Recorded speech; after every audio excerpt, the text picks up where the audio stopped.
Good evening and welcome to the August 12th, 2025 City Commission Work Session. I am ready to convene the meeting and let's have the roll call, please, Mr. Wiley. Commissioner Rocky Smith. Here. Commissioner Adam Marl. Here. Commissioner Mike Mitchell. Here. Commissioner Scott Wilson. Here. And Mayor Denise McGriff. Present. So we have a number of items on our agenda. These are all for discussion. We have under general business, we have recent housing legislation, and that would be our esteemed city attorney, Carrie Richter, correct? Correct. And you have a slideshow. I do. All right, keeping in the tradition of John Lewis. So we are ready. Thank you. The purpose of this quick presentation is to share with you some of the more important bills that came out of the 2025 legislature related to regarding housing. This is the things that Salem says we must do. So this is a summary of the things that Salem says we must do with respect to housing and recent legislation. And so I wanted to give you just a brief overview so you have a heads up of how planning department is going to be coming back with some code amendments in order to comply with this. You may see some different procedures applied to applications and the like. So that's the purpose of this briefing. If you want to interrupt me with questions as we go along, I'm not going to cover every single bill, but I'm going to cover the highlights that I think will be most important for the City Commission to be aware of. We can save our gagging for later, or if you want to gag now, that's fine. Okay. Right. But I'm going to just try to keep moving on. okay, thank you.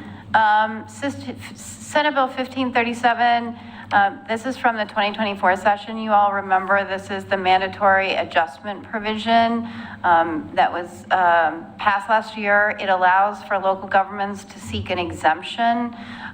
Oregon City did file an exemption, and that is right now in the notice period. And so the staff at the Housing Accountability and Production Office, which processes the exemption, has reviewed it, and it is currently being processed. We expect a decision in the fall.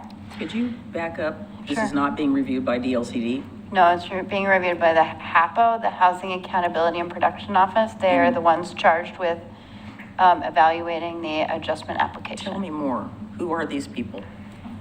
They are employees, they are land use planners and needed housing advocates. And they're out of which department? They're underneath DLCD. Okay. And it's a joint with Department of Consumer Housing. and Business Services as well.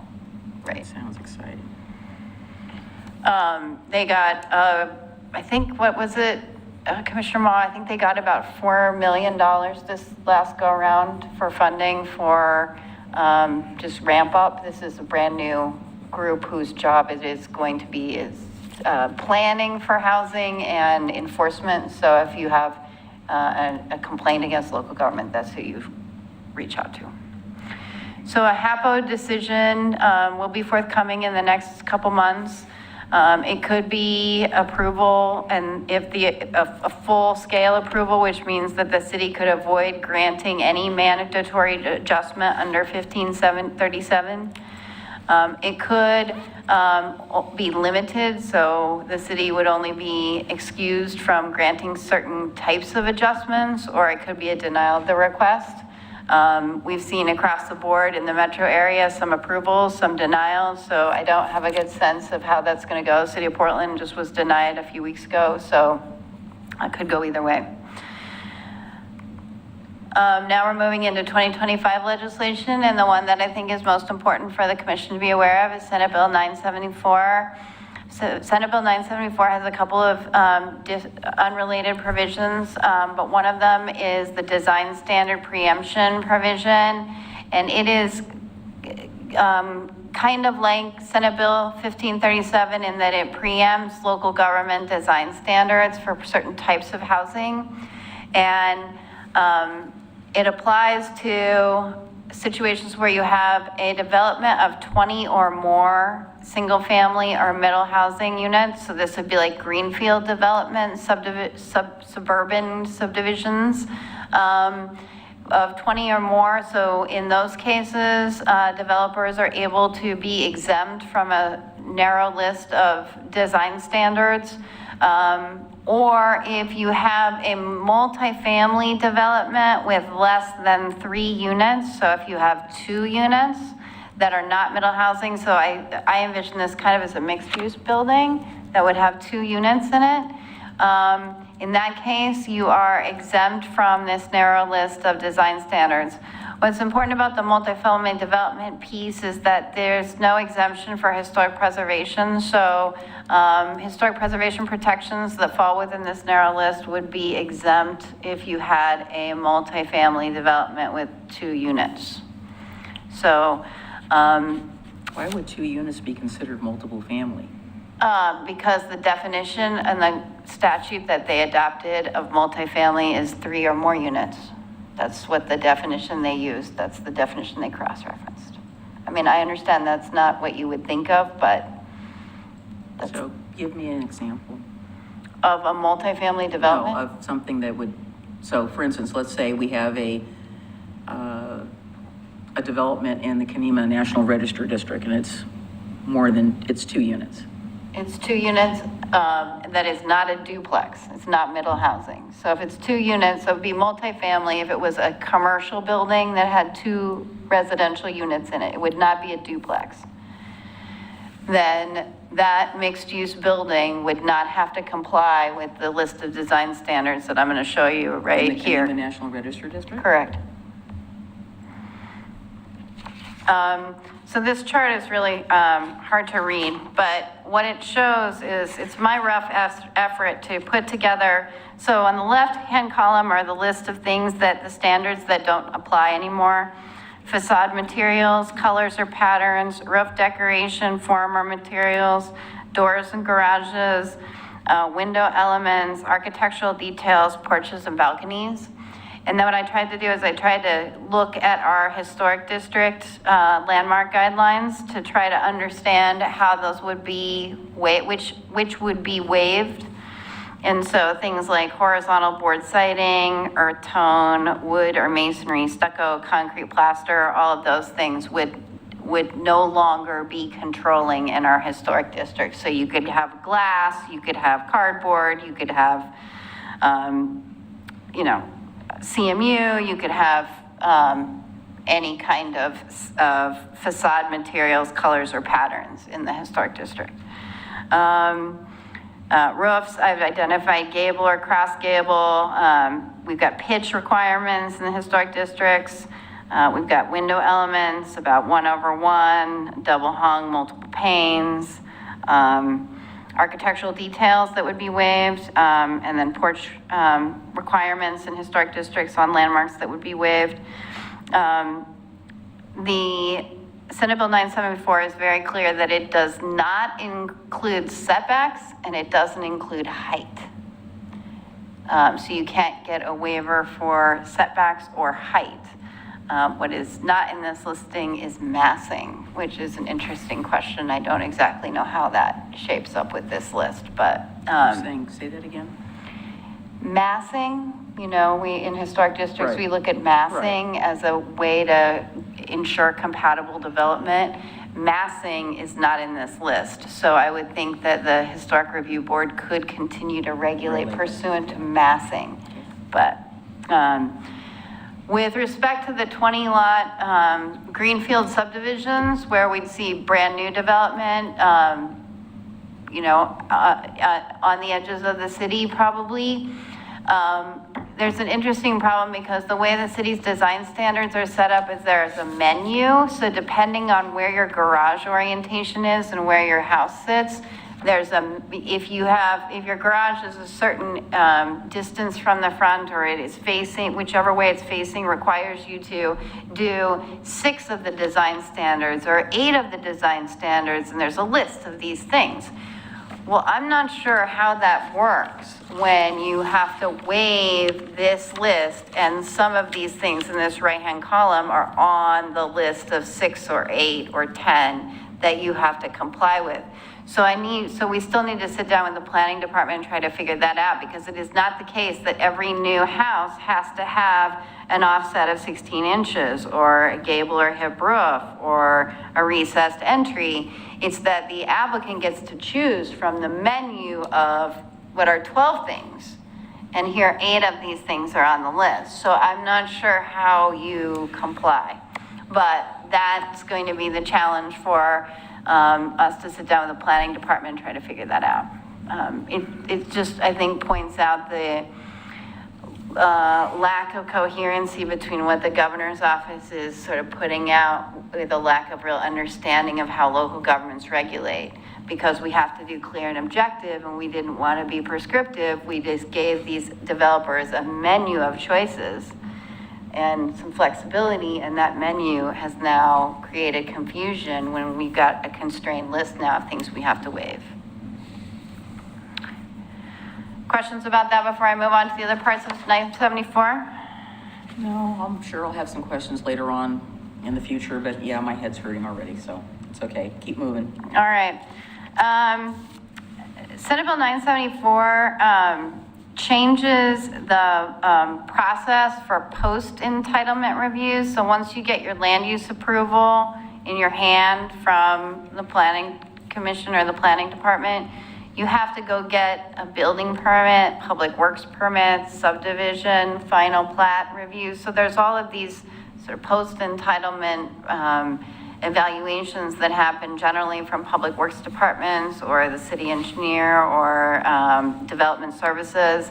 And there was no timeline for when those reviews had to happen. And now, as a result of 974, there is a timeline.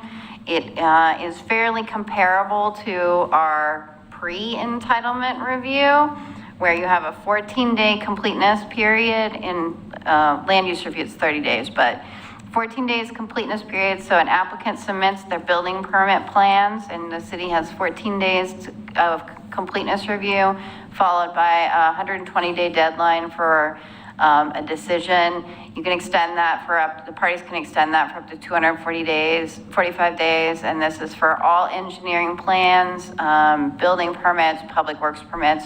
This doesn't become operable until a year from now. So we're going to have an opportunity to work with the Public Works Department to implement this in code so that folks are aware of the timelines. How does it address, like, what we see is we turn plans around out of the Public Works Department and the developer then takes, 2-3 months to turn plans back in? Or is it one continuous timeline, or is it only while the city has it? It's one continuous timeline, but that's why the completeness period is really important, because the timeline doesn't start until the application is deemed complete. So I think there'll be time in that completeness period for some effort by Public Works to get applications in a better place for the city to approve them. So what happens if we don't mutually agree to extend it because their plans are so horrible? I understand the problem. Thanks. I was going to ask the same question, because we frequently have certain applicants who don't turn in information so that the staff has the ability to review it. Then it goes out to the community for review. The community says, well, what about this, this, and this, which were on the list, which they should have submitted? And I have concerns about the sloppiness of applicants now. And this, to me, seems they think they can just turn in any old weird thing and we have to review it in 14 days to say whether it's complete or not. And the staff has really, in earnest, tried to get people to submit the necessary information, and some of them just don't. So what do we do in that case? It's just... Well, we're talking about the post-entitlement review. So we're talking about the detailed engineering plans. Well, I'm talking about up front. No, I know, but Okay. that's not what this is about. This is about the engineering plans that the contractors file when they're going to develop where they're going to put the roads. Okay. And my understanding, having talked with Josh generally about this, is that the city development services does a pretty good job of turning things around pretty quickly, and they don't expect that this will be a big problem. I mean, it will be it won't be a problem until it is, and then when it is, it's gonna be, you know. Right, I mean, it won't be on smaller ones, No. usually that's fine, but when you get into complex projects with significant stormwater Water, or complicated with slopes, geotech or, developers jump the building permit process and turn them in just to hold the SDCs on December 31st because they don't want to pay them on January 1st. I mean, it just raises, this feels like they're trying to make it a land use process without the appeal Right. or a denial, right? I mean, There is no appeal for a denial. That's the hard part here. Why is it limiting 100 feet? I mean, that's barely. This is a separate, so Oh, okay. so the second bullet on this slide is about, making more types of decisions, what we call limited land use decisions. So limited land use decisions in Oregon City are type 2s. Type 2 decisions have notice to people within 100 feet and a 14-day comment period. And then a decision by the planning director that then is appealable to city commission. That's what the type 2 process is in Oregon City. This Senate Bill 974, and those types of type 2 decisions are design review and subdivisions. So those are the types of things that are what we call type 2s right now. Under Senate Bill 974, we're expanding the things that have to be processed as type 2s to include a zone change, a plan unit development, and a variance. The reason why that's important is that those are discretionary reviews instead of clear and objective reviews like subdivisions and design review. So we're expanding the pool of things that go through the more limited type 2 review. So these the things that right now go to the planning commission through a type 3 review will just go from staff to city commission. There won't be a planning appeal. commission on appeal. Thank you. The good news is that they kept the de novo appeal right, that includes a hearing before the city commission, so you will still see it, but the planning commission will not have an opportunity. This will take effect a year from now.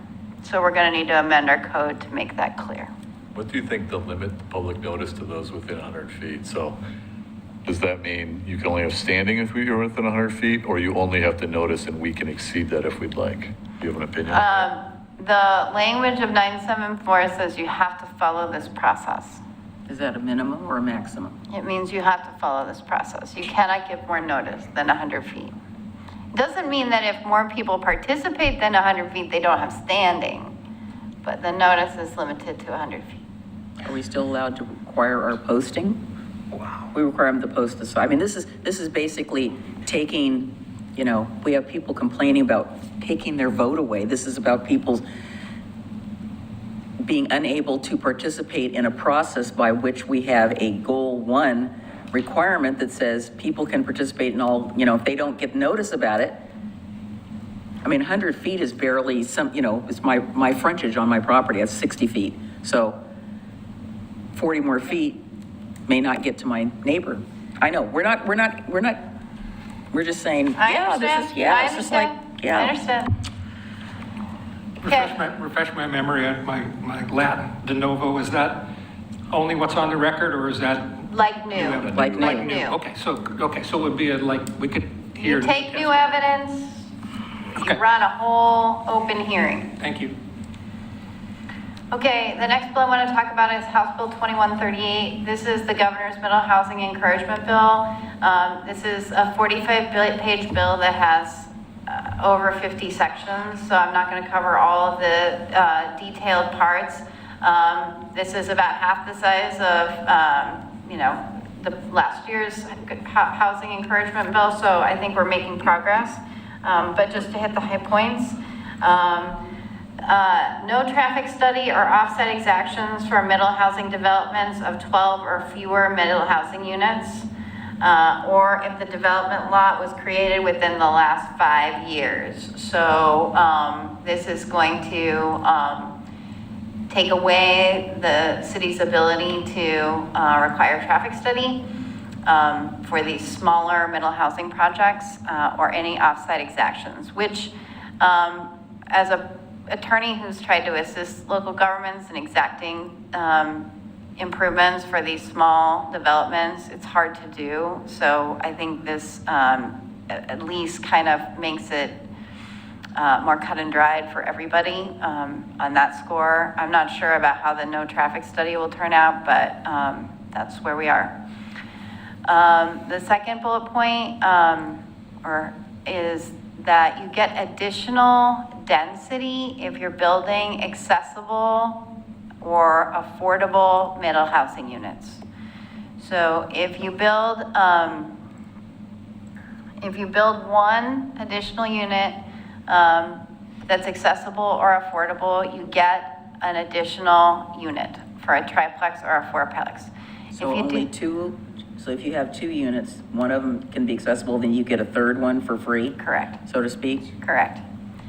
And And how does that get proven or justified, or what's the you documentation? have to record a covenant I see. that says it will be affordable or accessible for a period of And so time. accessible, you're talking ADA? Yeah, type A is a category of ADA Yeah. accessibility. I'm not sure what type A includes, but their ADA does have a class A, a class B, a type A, a type B, and a type C, and type A is the most accessible. So I'm assuming that's like wheelchair Like access. accessible, like on the ground floor, no Correct. steps, all level? Correct.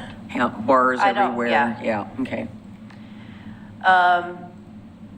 If you have a townhouse, a quadplex, or a cottage cluster, 2 additional units are allowed. So this whole idea is to incentivize affordability and accessibility.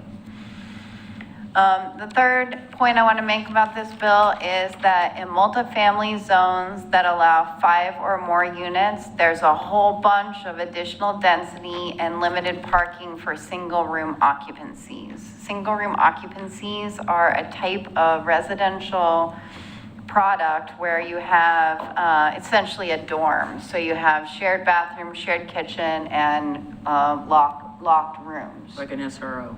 That's what single room occupancy, right? Yeah. That's what it stands for. So, last legislative session, the amendments were to make single room occupancies a use allowed outright in every zone where residential is allowed, which Oregon City had already had. But this allows a whole bunch more units if you go with SRO in a multifamily zone, and a significant reduction in the off-street parking requirements. And this is for new stuff? New stuff. Okay. Well, I think you could retrofit. I think you could do an adaptive reuse of a building on a main street to have an SRO, and you'd get more density if you did that. Sorry, I'm just, Confused? so if it's a single room occupancy unit, right, saying there could theoretically be more individuals living here in single rooms, they're lowering parking requirements. So more people with less parking requirements. I just want to make sure that I'm understanding this correctly. That is correct. It's Okay. an incentive to have more SROs. Sure. And SROs are a less expensive product. Yep. And to provide housing And that's in a multiple family zone, it says. in a multifamily Family zone. Okay, the next one is a provision that voids all recorded covenant provisions that prohibit middle housing otherwise allowed by zoning. So what we had up until this point was we had no prospective CCNRs prohibiting middle housing. This voids all of them Even if, from the past. This one's retrospective to how far are they talking about going back? the dawn of time. So we have, okay, so we have people in this city who have CCNRs and things in their I understand. in their home. They have a homeowners association, they have CCNRs, and you're basically, what this is basically saying is that They are no longer valid as of Around these items. around these items. these items, okay. As of January 1st, 2027. And it applies to which zones? Any, No. Oh, we're gonna have some unhappy people in our town. And that's effective on January 1st. 2027. Okay, next bullet. What's interesting about that one is that we don't enforce them. force CCNR, so I'm assuming it would be a civil matter. Folks will Correct. We come do to not us. enforce them. I just want the folks to be aware that that is the case. Next one, tree removal codes related to housing must be clear and objective. You know that there's a case pending before the Oregon Supreme Court right now that asks the question about the scope of the clear and objective housing obligation or regulation obligation with respect to housing, because the language of the statute says that local governments have to apply clear and objective standards to the development of housing. And so one of the questions is, what does development of housing include? Does it include the driveway, where the driveway is located, the slope of the road that it takes to get there, or are we talking about just where the house sits and what it takes to get it out of the ground? And so this Oregon Supreme Court is going to make a decision on that in the next year. But in the meantime, this legislation makes clear that tree removal codes are subject to clear and objective. And it doesn't make an exception for heritage trees, which is an interesting thing. It does? It does not. It does not. Final bullet point, middle housing land divisions have to be processed in 63 days with no notice to anyone other than the applicant. So this is just another expedited processing provision for middle housing land divisions. Then finally, House Bill 2138 asks that before January 1st, 2028, LCDC adopt a whole slew of new rules. So in addition to what we have in the 2025 legislative session, we can expect in the next year a whole slew of additional rulemaking to come out of LCDC that we're going to have to be prepared to probably implement. And there's a lot of them that relate to manufactured housing and prefabricated housing.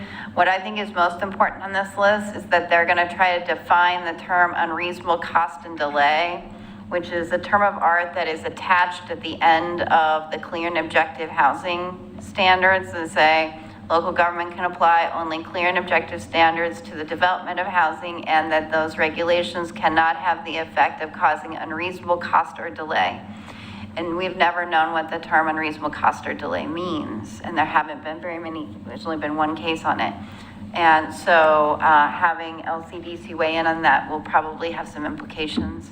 The second rulemaking element that's pretty important, I think, is that they're asking the LCDC to amend the permissible discretionary track available on the alternative track, which is hard to understand, but you'll remember that in the housing review statutes, you can have a clear and objective track and a discretionary track.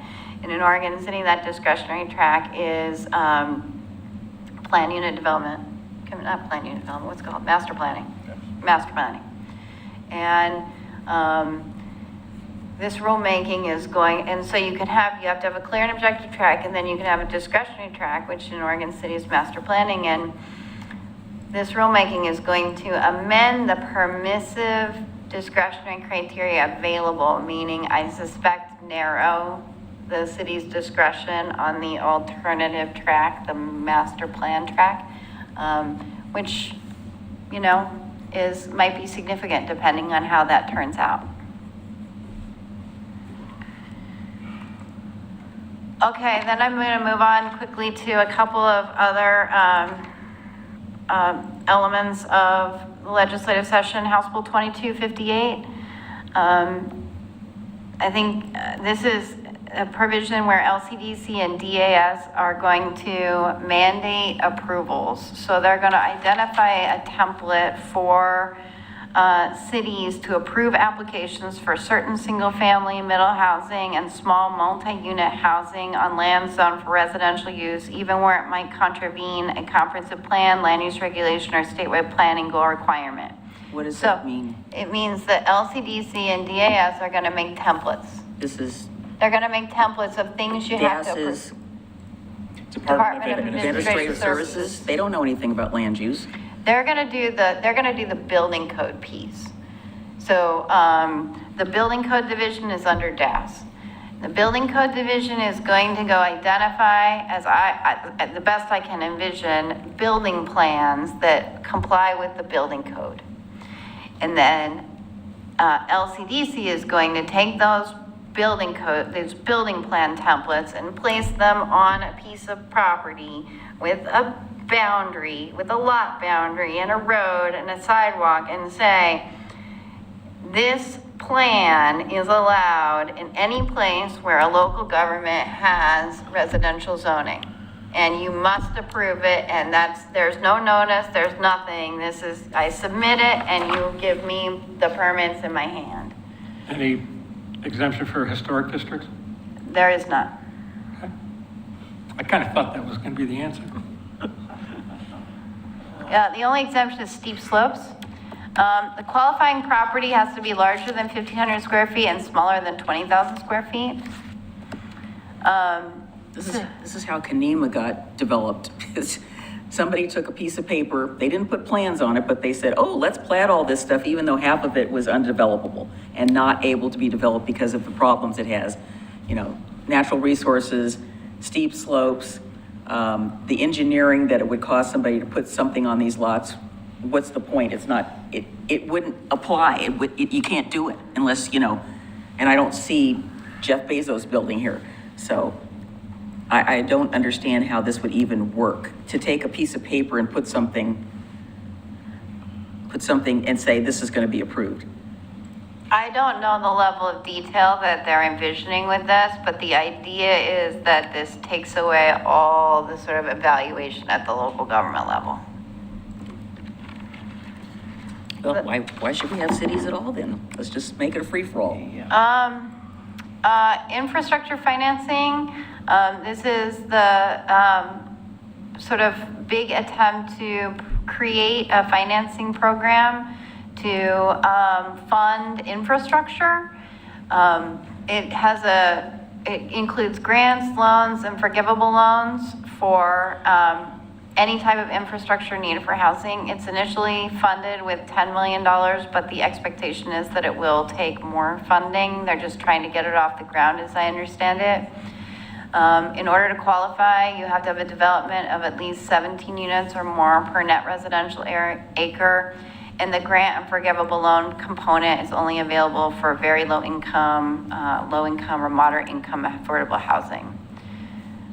So they're just sort of getting this program off the ground, so we don't really have a sense of how efficient or how quickly it will, the money will be used.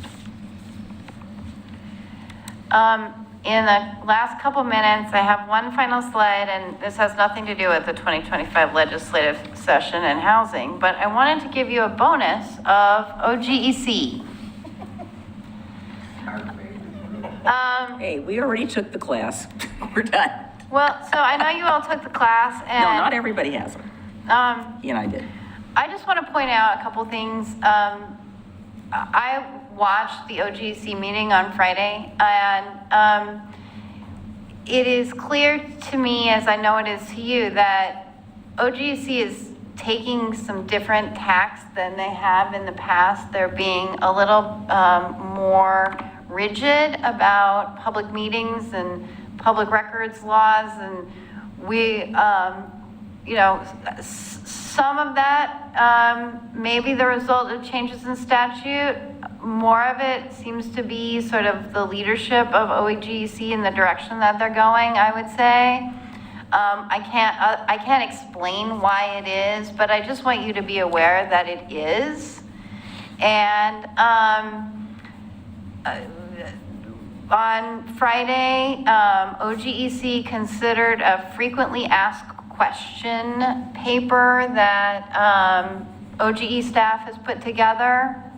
And it talks about serial meetings, and you all, I've talked to you about serial meetings before, and I know you understand that a serial meeting occurs when one commissioner emails another commissioner who emails another commissioner who emails another commissioner, and that creates a meeting, although it doesn't happen in the same room at the same time. What is important about the frequently asked question kind of component of this discussion that has been published is that it talks about Commissioner A texting Commissioner B and C about something, and then Commissioner D, who doesn't know about that first conversation, texting one of the three who were in the first conversation and creating a serial meeting, even though A, B, and C, or the other two of the A, B, and C threesome don't know. And this is sort of like a strict liability offense, if you know what a strict liability offense is. It's like your motive, your intention doesn't matter. It doesn't matter what the circumstances were. If you are part of a deliberation, an electronic media, outside of a public meeting, that's a public meeting violation. And so I encourage you to be really careful when you're emailing, talking amongst yourselves, because you could think it's either not a quorum or it's not deliberation, and it may not be when you're doing it, but somebody could take it further and then you would have no control. And you need to be aware that the penalty for violating public meetings law can be up to $1,000 per violation, and that public officials can be personally liable.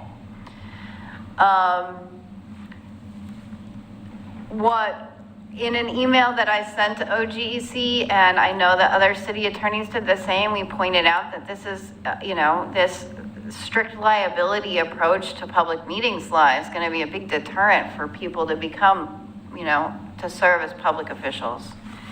That fell on fairly deaf ears. Sure.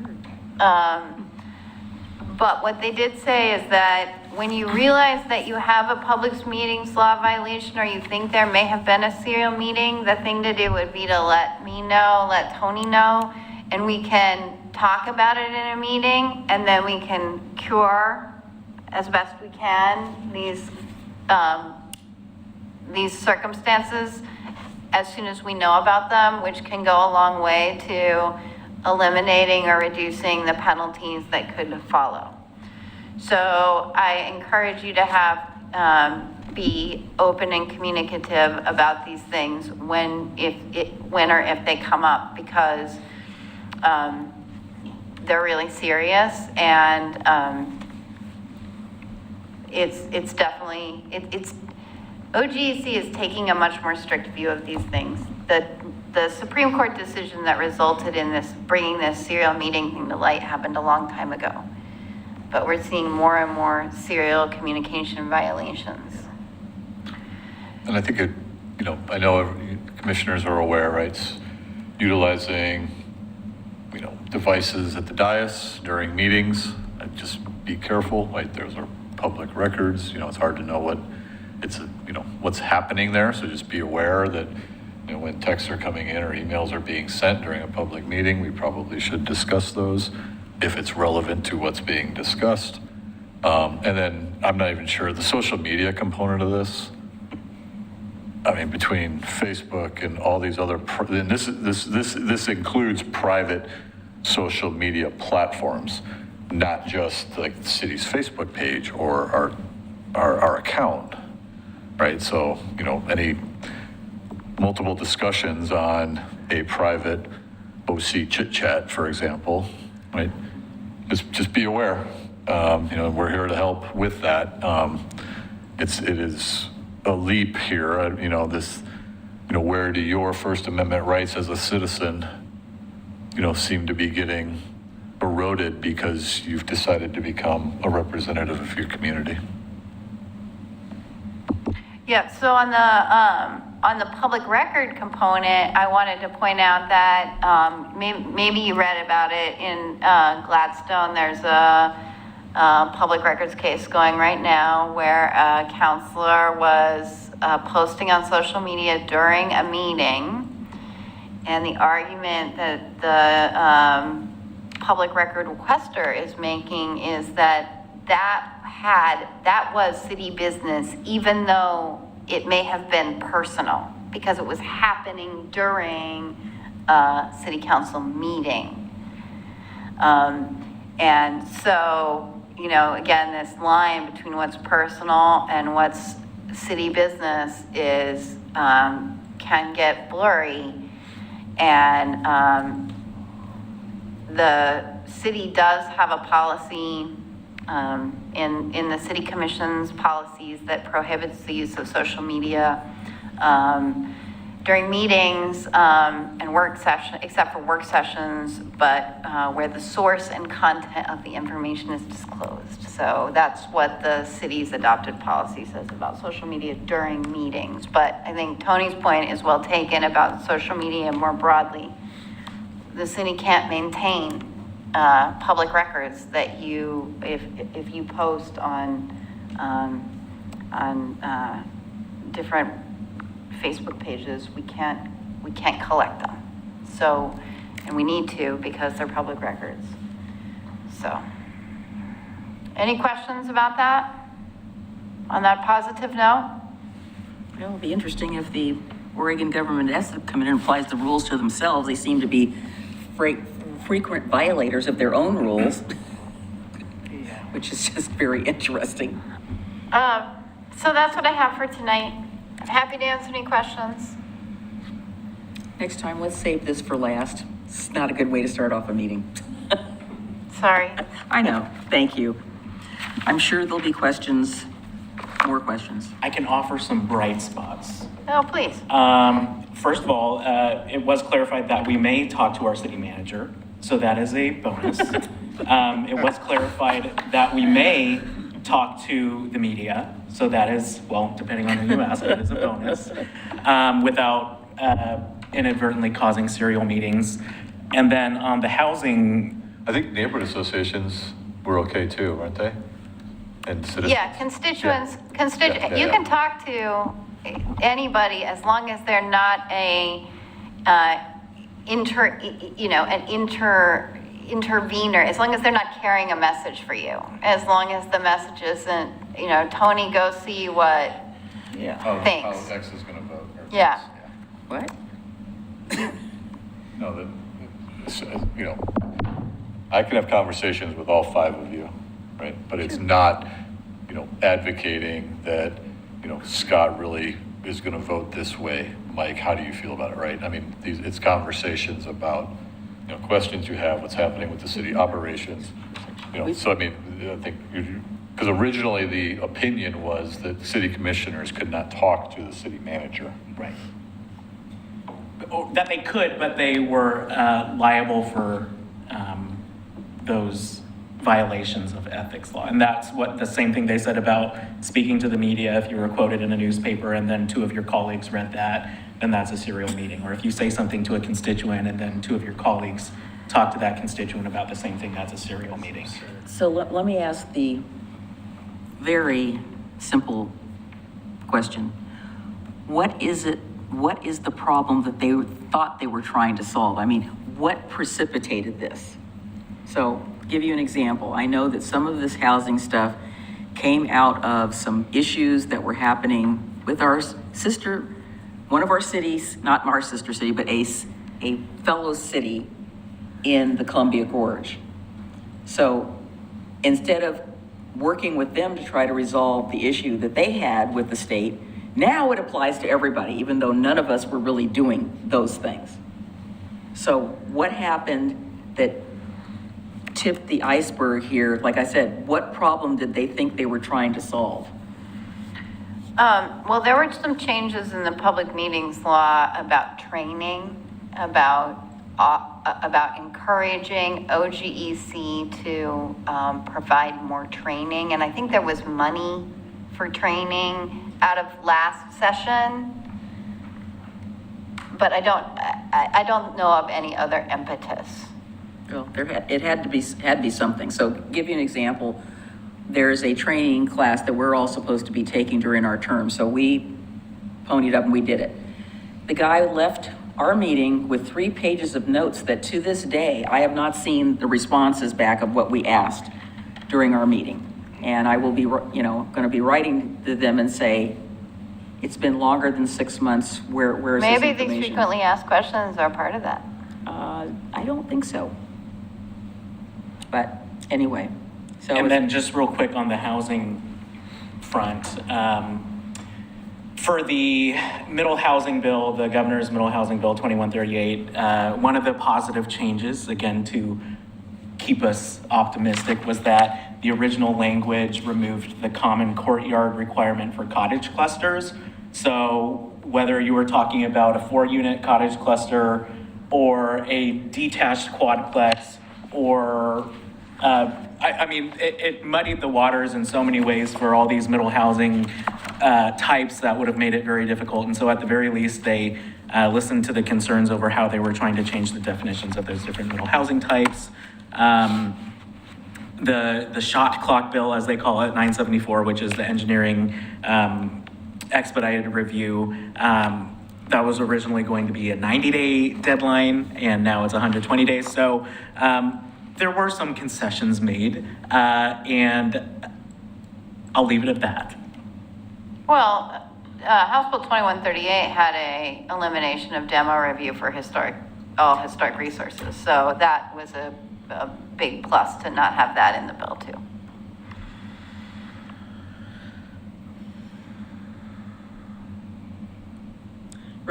Ready to move on? Thank you, Carrie. Sure. Please, I don't want this to be bad news. I don't know.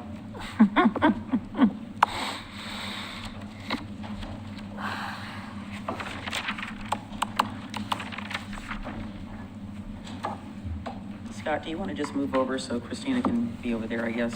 So, Oh, I'm fine. okay, all right. Okay.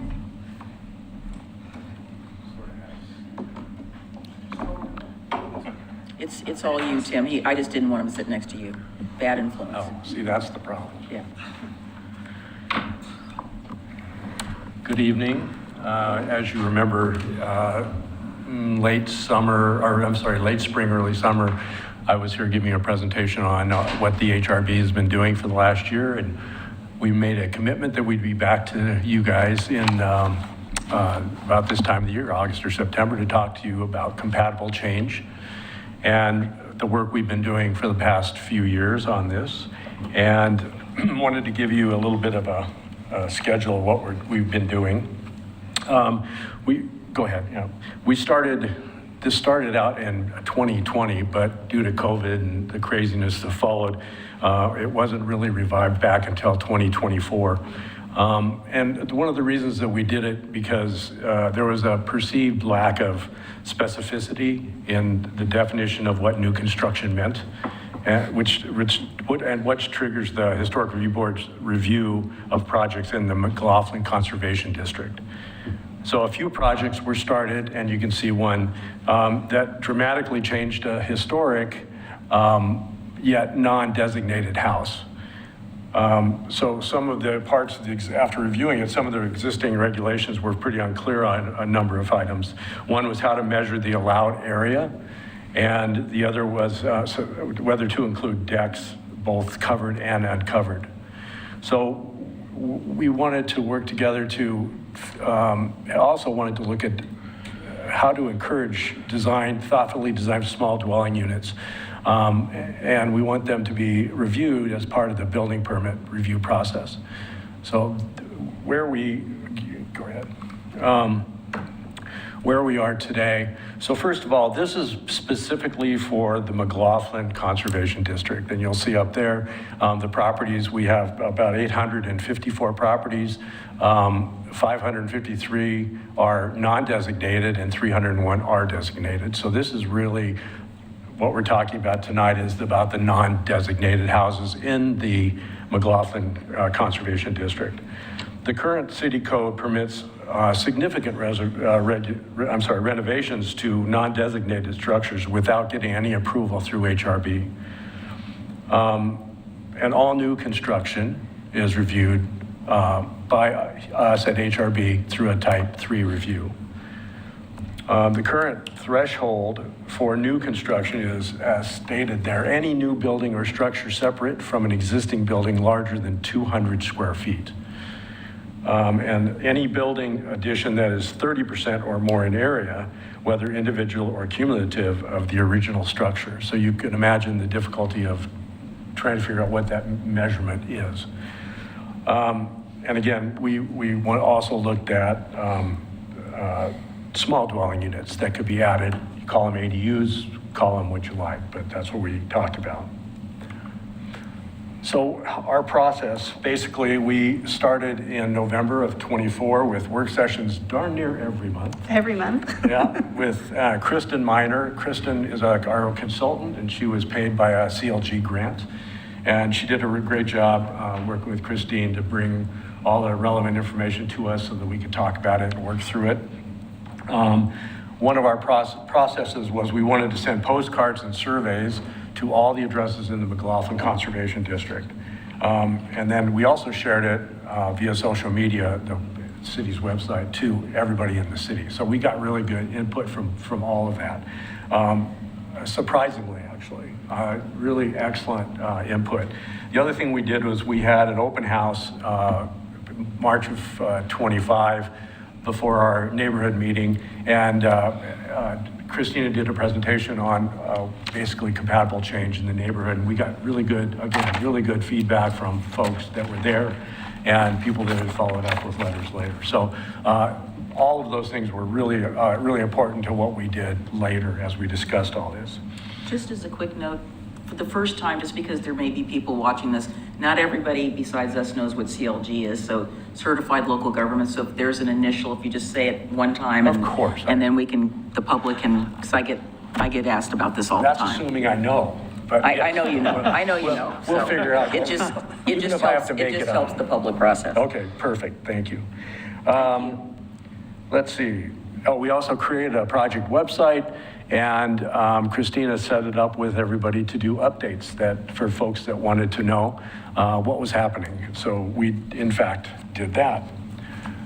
So I'm going to turn it over to you, Sure. Christine, to talk about this. So there were, I think, 8 recommendations that came out. And so what we're presenting tonight is really the policy recommendations and really asking the City Commission if there's kind of blessing to move forward with the legislative process. Red lines would be created that implement these policies, and a new HRB policy 13 would be created to allow small new dwelling units to be built through the building permit process and not have to go in front of the Historic Review Board. We have other policies, windows, doors, we have one for new accessory buildings, but this would be one for if you meet this, then you don't need to go in front of the Historic Review Board. That's the incentive for small, thoughtfully designed kind of dwelling units. So I'll go through the recommendations that came out of this process. One is to, in the revised red lines, to have a look-back provision of 2 years to ensure work is not done just after completing a new construction project.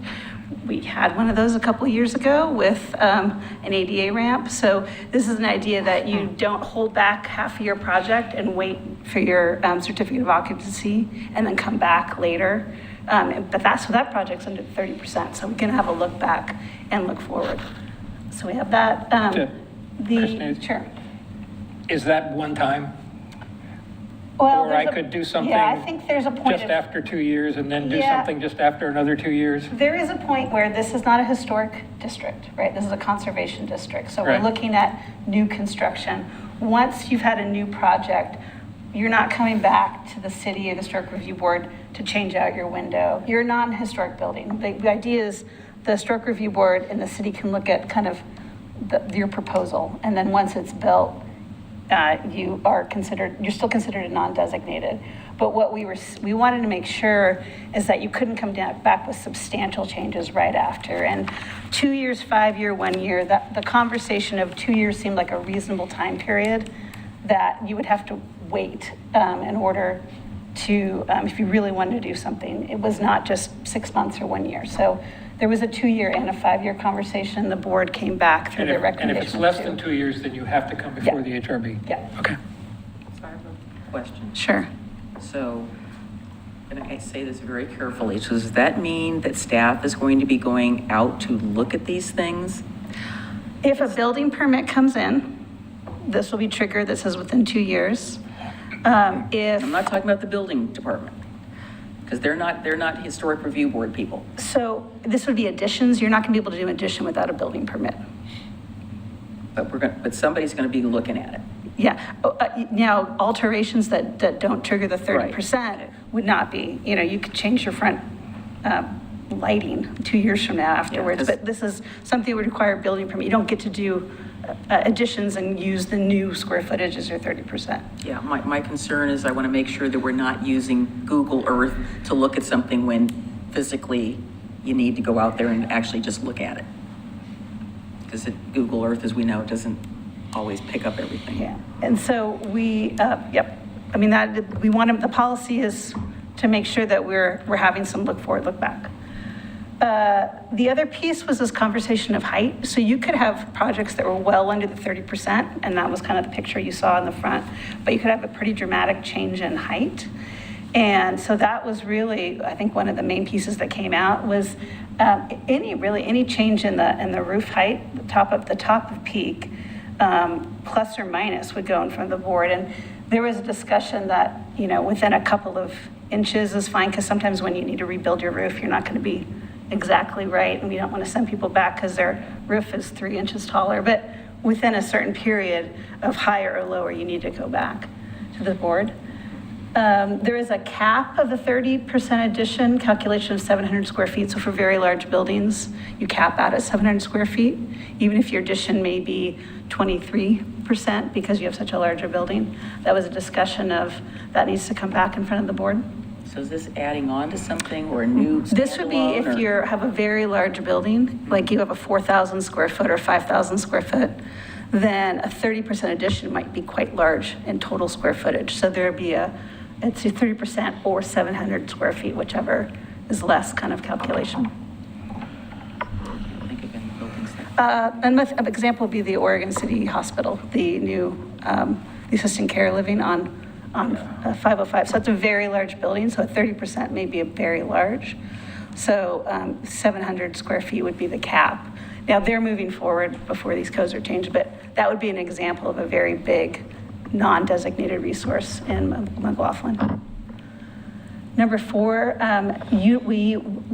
we're looking at how to best define the square footage in your 30% addition, because once again, our frontline planning and building staff are doing these calculations, so the more clear and objective we can provide direction to them, the easier it is for both applicants and frontline staff. So we have a definition of footprint already in our code, and so we are proposing to use that. There's a discussion of decks and when are decks included. Recommendation is ground floor decks are exempt from the 30% additional calculation. So your front and rear decks, if they're ground floor. Upper story decks are capped at 50 square feet, so you can have a small little balcony. But anything above that would be part of that 30% calculation. So if you have a large, giant 2-story second floor deck, that might get triggered into the 30%. And then this is kind of the carrot piece, which is how do we provide incentives for folks to build small compatible dwelling units in our conservation district, is to provide a policy that allows them to do that through the building permit process. So it'll look at height, siding type, massing. If you meet that checkbox, then you can go through the building permit process. And that is a yet to be created policy that the board would start working on this fall if this city commission gives direction to move forward. You're talking about possibly an ADU? Yep, it would be an ADU or a detached duplex. So the policy was thinking at less than 600 square feet, 1 story, maybe with a little bonus story of a certain feet, designating type of siding, designated roof pitch, things like that, materials. Number 8 would be a little bit larger threshold for non-habitable accessory buildings. Right now, we just have it at 200 square feet. So 310, the board found was a little bit more reasonable to have, one car plus garage. Right now, 200 square feet is really hard to stick a car in, so this really is allowing a contemporary one-car garage. So that's kind of the policy recommendations that came out of this process, which is clarification, a little bit of additional review, and then some ability to move forward and do development without HRB review. So it's a little mix of both.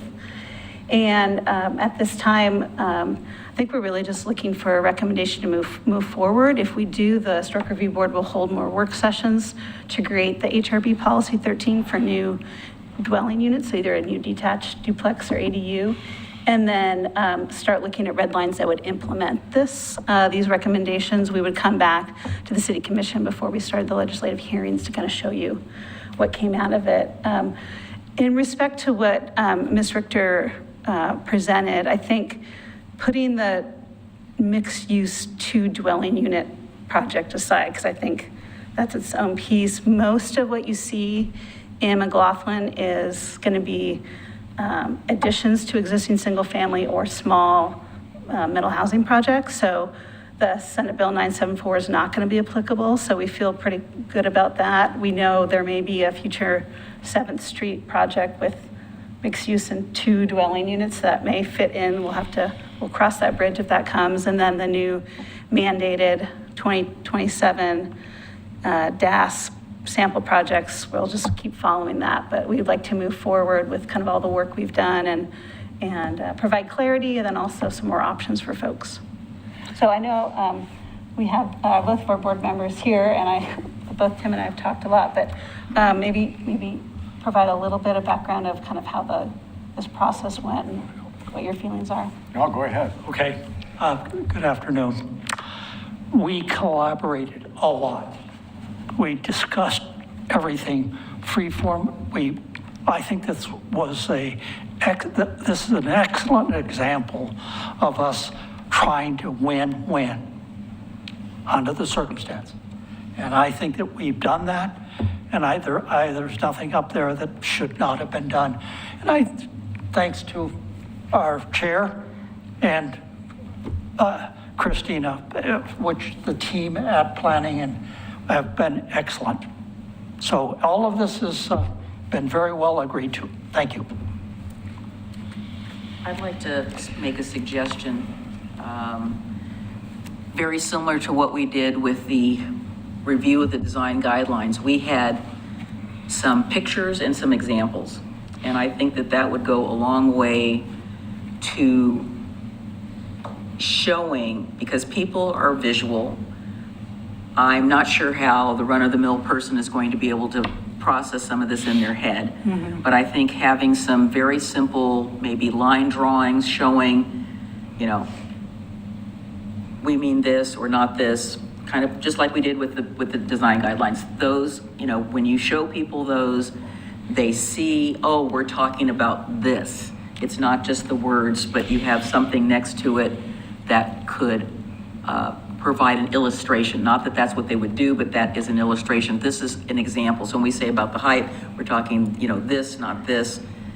I think that would go a long way to making this more understandable. When we were trying to determine the guidelines for square footage, it became very clear what we saw.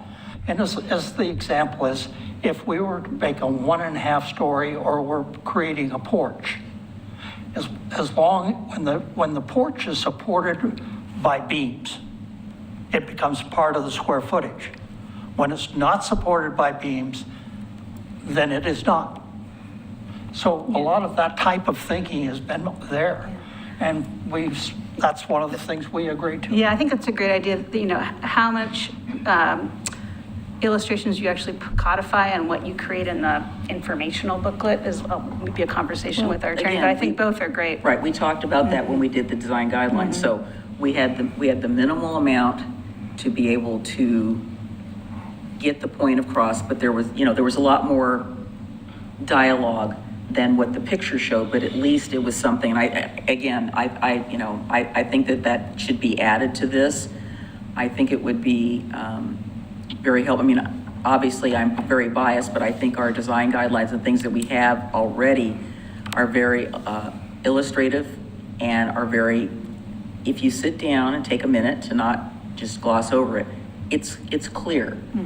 We have a level of specificity that we can give to people. And, you know, I would say half and half is, I mean, it's not going to be developers. It's going to be individual homeowners that are going to try to navigate this. And the more we can have an illustration to help them, the better it will be for the process, you know. And I mean, you already know my views about, you know, I wouldn't have moved into a historic district if I hadn't wanted to you know, further the tenets that Oregon City has. And we've been a leader for many, many years in regard to how we handle our new construction and things of that sort. So I just want to see us continue to provide that leadership. And we're not changing any of the design guidelines. This is just the I understand. threshold by which to get reviewed. Right, but Yeah. I'm just saying that illustrations, minimal illustrations would go a long way, and I would really like to see that. Okay, well, I'll take a look what we can codify, but definitely I think at the minimum, with things we can't codify, we can definitely have a informational Exactly. packet that gets, you know, part of the planning review, historic review packet. And I think you need to do that at the same time you're giving us the red lines, so. Only one last comment. Sure. You can have Yes. more than one last. One last comment for me is that a lot of this is just common sense. And we're trying to, we don't want to overburden staff. We don't want to overburden HRB. We just want something to happen that makes sense. Anyway, we're trying. Yeah, it would go a long way if we had better completed applications as well. Okay. Having been frustrated by reviewing people's stuff prior to on the commission and just going, I don't understand what they're trying to do. And if I don't understand it, then I know somebody else is not understanding it. Mayor, Please, go ahead. I'm going to be really respectful of the process because what I read and what you just said, I think this did go through a really thorough process, and I appreciate that. Two little tiny things, and this is just me, and I'm not making another suggestion on this one, but 700 square feet as a cap seems awfully big to me, but you've worked through it as a group. I guess the one that concerns me a little more is the 50 feet on the upper level deck, whether or not there are exterior stairs leading up to that deck. And maybe what I'm suggesting is if you're going to have exterior stairs, that's included in the square footage of the deck. I would agree with that. Because there's a way different visual aspect of a second floor deck without stairs as opposed to one with stairs up to it. So Yeah, I maybe the simple answer is just include the stair footage. I think this was envisioning a rear deck that is accessed from the second floor. Well, That would okay, not have stairs, but yeah. What about egress? I mean, that's. you might have, Yeah. people that need it they want it for a fire exit from a Yeah, so I bedroom or think, whatever. it was assumed that the stairs would be part of the 30%, so we will make sure in our policy. Part of the 50 square feet. I totally agree with you on that. So most likely it would be triggered. If you had stairs, might most likely be part of the 30% analysis. Whereas, What I'm trying to get at is you're going to treat a 50-foot deck, second floor deck without stairs, the same as a 50-foot deck with stairs? I think what we're saying is there's two categories. This is a non-designated resource, so Right. you can do a 50 square foot deck and it's just allowed. There's no 30% analysis. If you are doing, I think the idea was stairs, and we can provide clarity, or a much larger one, then you have to do your 30% analysis. So there could be a situation where you are under 30%, so you could do it, but you have to show that calculation.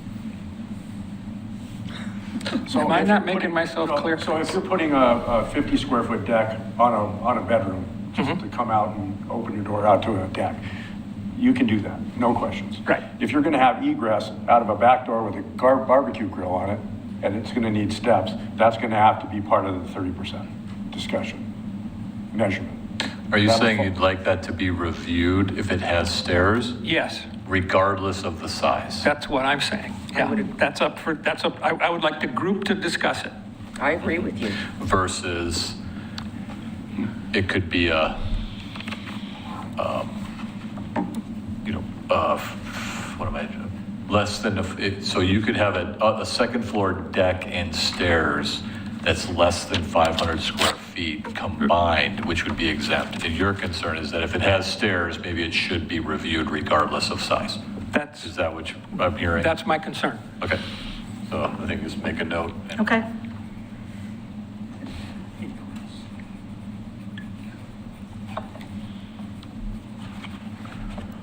Any other thoughts, anybody?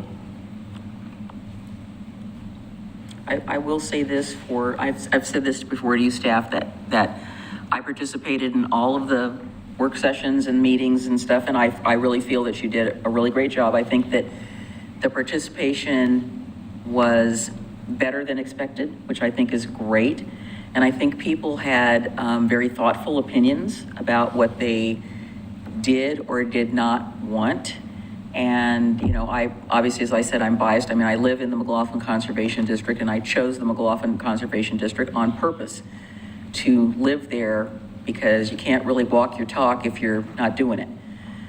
So I look at these things from the standpoint of not only as a person who's looking at it from a policy standpoint, but I'm looking at it from the standpoint of somebody that lives there, and how these things will affect the overall cohesion of the neighborhood. I mean, the conservation district is a small part of the larger neighborhood, but it is really the core and the heart and soul of our neighborhood.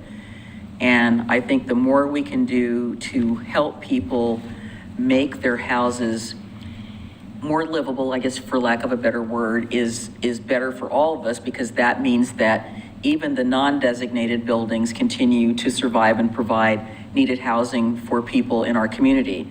And the houses that are designated, again, we want to look at them. We're all stewards of those buildings. And it is something that time and time again that I hear ever since I've moved here, about how people like to come and see the real history here. So anything we can do to help the houses be more livable, I think is a step in the right direction. And thank you for coming and talking to us about this, and we will look forward to talking about it some more. Thank you. We'll work on this in the fall, Good. winter, and let you know. Okay. We'll work with Thank them you. and get back. Oh boy, more work sessions. Yeah. Thank you. Anyway, do we need a break? Okay, we need a little, about 6 or 7 minutes for a break.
next agenda item is downtown parking discussion, and I'm going to turn that over to the chief and Mr. Ryan.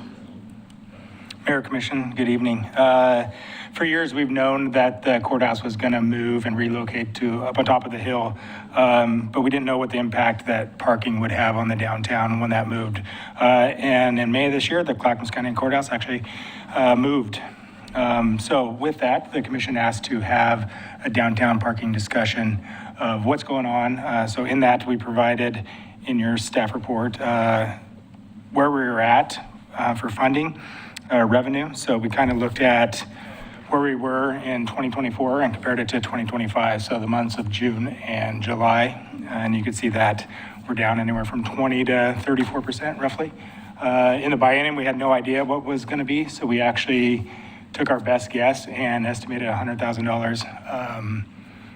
Kind of looked at COVID numbers and tried to make our best guess. So currently we're above that, but we attached a parking study for review, and we're here to have a discussion with you and to answer any questions that you may have.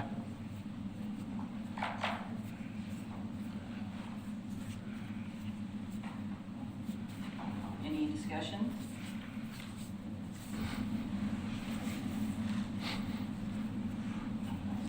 Go ahead. Well, whoa, sorry.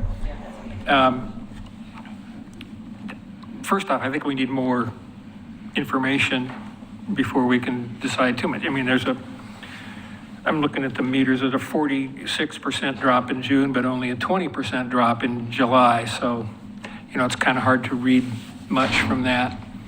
I guess what I'm saying is I don't see that we need to make any drastic changes right now. Parking is available downtown. Anecdotally, what we've all experienced, what DOCA is telling us is that parking is available. I think there are some things we can consider, can and should consider, but it's probably a little soon until we see where things kind of land at least after the end of the summer. A question. We had talked preliminarily about we might need a parking study update. Any idea what that might cost? Yes. Did we attach that, Sean? I did not. Brian talked to Rick Williams, who did our last parking study, and he can speak on that. Yeah, Rick apologizes. He's out of state on vacation. He was going to love to be here and present his quote, but he's done the last few parking studies for the city. He gave a quote between $30,000 and $40,000 based on what you want to see for the parking study. The one that we've done in the past has always been the higher priced one. It's been grouped with the transportation study citywide, so it's kind of been absorbed through a grant process with that. But that does give us 2 full days, 1 weekday and 1 weekend day, usually Saturday. And it's a physical count of the Bluff area and then all of downtown from 99E all the way up to 15th. And so gives you that real data. They literally track every single car, how many people are there, how long they stay. And that's probably some of the data you're talking about as well, just to document it. And that's what you guys have used in the past to kind of make your recommendations on what we should do. So those are the 2 bids. We can definitely send those out. Rick is happy to come back and present, give you some more details and maybe fine tune it if you want. I think one other component here is, and maybe just in terms of just thinking about parking holistically downtown, right? We have this combination of public, parking with meters on the street. We have a permit program, and we have our municipal lot, and then we have private lots. I think in some of the previous recommendations through the parking studies was to look at raising our permit rate to be competitive, if not a little bit higher than the private lots, so that you could drive those permit parking into the private lots, thereby once again freeing up, those public spaces that are available. So I think it's just another thing to think about as we're doing this. I don't know, we could probably work with DOCA or the property owner to get an idea of, how those private lots are leasing up now that the county has moved out. I know the county had a lot of those private lot permits that were available. So it's just another component of how do we effectively manage the limited spaces that we have on the public side relative to the private side. But I think we've historically always been lower than the private lots themselves, probably a function of just the county, like a lot of things down there has just been there and had those permits for decades and decades down there. So, this is a time, I don't know if those prices in the private lots are going to come down closer to ours. I'm not exactly sure how that's going to play out down there, but it is a component that's been talked about in previous plans. We've just never really moved on that as an organization. And I think having, if we go through a parking study, it would be something good to kind of talk about just from a parking management philosophy. What the benefits, pros and cons of trying to do that would be. Do you have any idea what those lots charge? Do we know at all? I know, I just pulled that up. The Elks, they charge $110 per month, or they did. I don't know if that's changed. That was as June 4th. And they only had 21 of 46 permits available. They only had 21 of 46 permits filled. So I don't know. I haven't followed back up since June 4th. And what are we at? Here. We range between $20 a month and $60 a month based on proximity to the courthouse is what they were based on prior. So pretty significant differential. But, if you're a woman who owns a business, you're not necessarily going to want to park way down in the back 40. You want to be a little closer to your business. I mean, I'm just saying that since I know there's a lot of women who own businesses down there. And there's all of that. I guess what I'm interested in knowing is, what can we do that could happen sooner than later? So I had asked several times about us changing some areas. So let me back up. So we have a number of self-care businesses down there. There are, all of a sudden we have the anestheticians, we've got somebody doing Botox. I myself use one of the nail salons down there, and my nail appointments are basically 2 hours, at a shop. Oh, your mic's off. So I don't have a problem parking, but there are other people who are getting self-care services that are longer than 2 hours. And, I can't imagine somebody running out, getting whatever they're getting on their face and running and dealing, so I know that I'd asked about where could we put some 3-hour parking or something would be 2.5 hours, because again, I don't know why we become this little nexus for that, but you look on Main Street, there's 1, 2, 7th Street, 3, 4, 5, there's like 6, 7 of those types of businesses. And I have heard the 3-hour idea and I unofficially from DOCA and from and other business I had owners thrown as well. that out. And then the other issue that I still want us to address is that I had asked what would be the possibility of putting some employee parking in our lot so that we, because now that their parking is freed up, I can tell you, I know 2 businesses, I have seen them parking on the street. And I would like to, even though the parking is available, I would like to not see business owners parking down by their stores. It just makes no sense to me. I'm not sure how we would regulate. I don't either, but there's some, parking you know who they are. It's parking in the municipal lot is the most reasonable. I know. To park down there. So sometimes it's maybe an inconvenience for someone to walk that far. But we did bring that purple zone on 13th Street, right? That was one of the things that Ryan had noticed. And we made that change, and it's been very successful down there at 13th and by our municipal lot. So we're always looking for different ways But and we following the parking. we have to get the word out to them by telling them, if it's a flyer or something that we send out and say, hey, we have parking here, $5 a day, you could get, maybe you get a monthly permit or something. You don't have to deal with, all of this parking on the street business. I meet monthly with Juliana from DOCA, so we can come up with something and some messaging that she can hand out down there. And I'm going to tell you this, as you very well know, we send out a lot, DOCA sends out a lot of emails, and it's in one ear and out the other. So I think We it can has make a to be- postcard or something. Yeah, that has something that they can. Maybe a 'cause I know- map and some different things. Because I know when we sent out a postcard just right after COVID, I saw a lot of those in the businesses, which I thought was really good. They actually had it there so that it was, a reminder that we had this particular situation with parking, and they were giving them out to their customers, which I thought was really great, so. But those are two things that, we could possibly take a look at. I know Ryan's, do you have the numbers from the parking permits? I do. So they're ever changing and stuff like that, so rather than putting it in, we had Ryan present that. Plus, we've been exploring different ways with that 3-hour.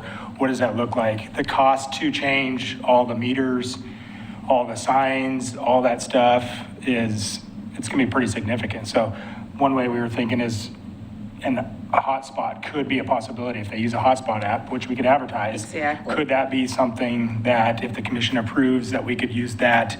We also talked about, could businesses validate parking? I don't even know if that's a possibility, but I know like other the cities do hotspot that. idea. I don't want us to go So- and change all of our things, but if you use the hotspot, Possibly, that could be, but that's a commission approval, so Yeah. we just got to figure that out. But Oh, Ryan and I have been talking, I forgot Live Edge on Railroad. yeah, so we've been talking, trying to figure out explore different options for the parking downtown. I don't know if any of you all have hotspot or use it. I mean, I use it all the time. It's just, I do not use that Yeah. app. Can I say, oh, please.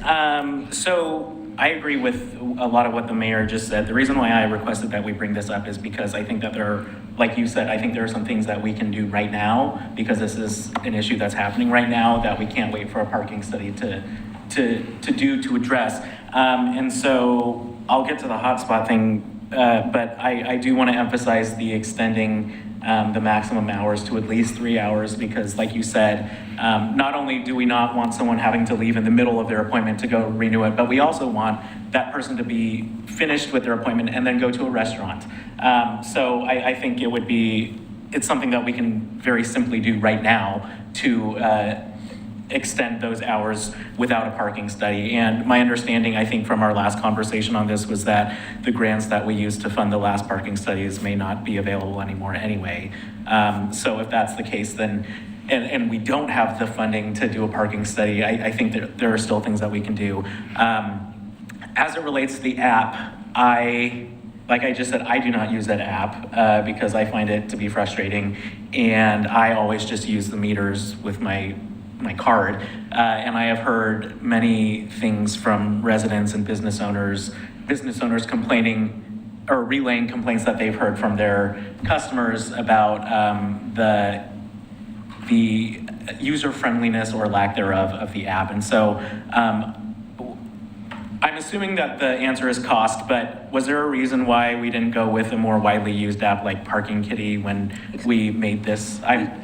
We did talk about that. We brought it up last. Yes, and I was there, yeah, so It was cost. Yeah, it was brought to the commission for approval. We did look at 3 of them, one of them being Parking Kitty. It's actually Flowbird is the main company. It was cost and being able to function with our current kiosk system, which is a different vendor. So on the back end, they share information. So if somebody goes to a kiosk like yourself, puts their license plate in, that information will be shared with Hotspot and vice versa. So anybody that's out there from our staff who's checking for payment, those kind of things, it's one scan of a license plate or type it in, verify payment from either system. So that's what was originally looked at, and also was the cost up front and the cost to not only the parking user, but to the city. Those were all the considerations originally when we looked at Hotspot. I figured as much, so thank you for refreshing my memory. Lastly, I know a lot of people have talked about the potential of eliminating metered parking downtown, and that's not something that I would personally be interested in looking at. I think it's really hard when you start something like that to end that. It becomes very difficult to reinstitute that. I know that we did that during COVID for very special measures and for very dire purposes. But I still have a hard time believing that someone who doesn't want to pay $4 for parking will then go and spend money at our businesses downtown. So I would prefer to keep it in place, but if we can look at extending those hours and maybe making it more user-friendly, then I would appreciate that. I think it's funny because I don't like Parking Kitty, and I used it before we had our hotspot.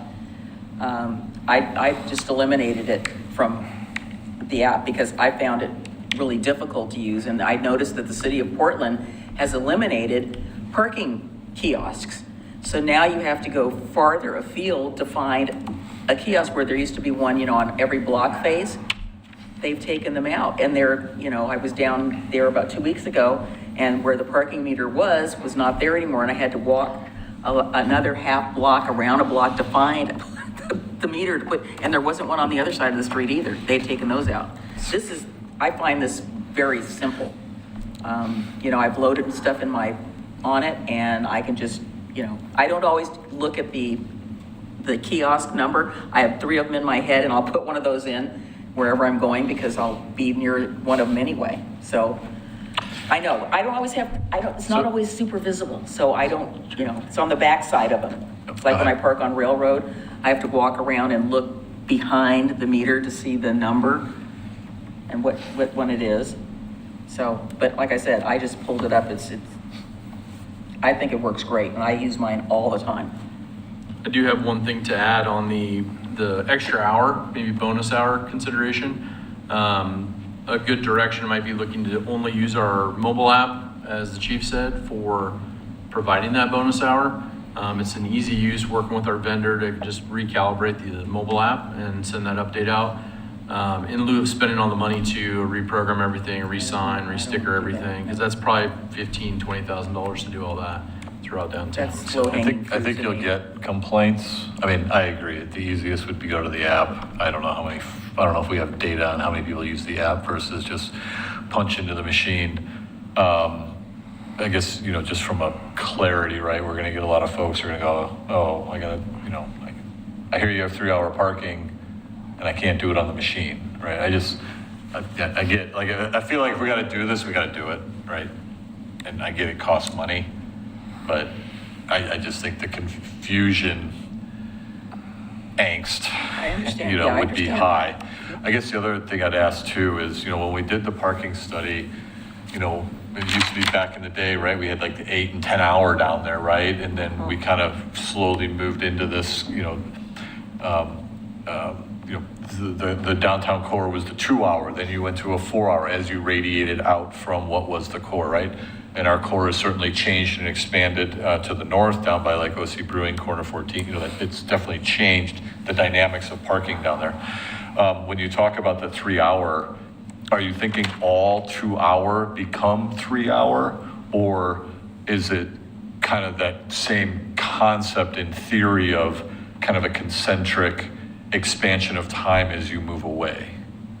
Or do we just say everything is 3? And if you were thinking of just right now, just to give us some ideas on what to focus on. Well, I guess I would lean toward everything is 3, just for simplicity's sake. It's either 2.5 or 3. I mean, most of those No. self-care appointments take about 2.5 hours. Well, That extra. I know you're not down there getting your facials. No, I know, but adding 30 minutes doesn't make sense to me. Yeah, so. I don't want to go again if others have comments to make, but I got a couple of more things. Go ahead. Okay. So you're going to continue to collect this kind of information and bring back to us so we can get more data points to look at? Great.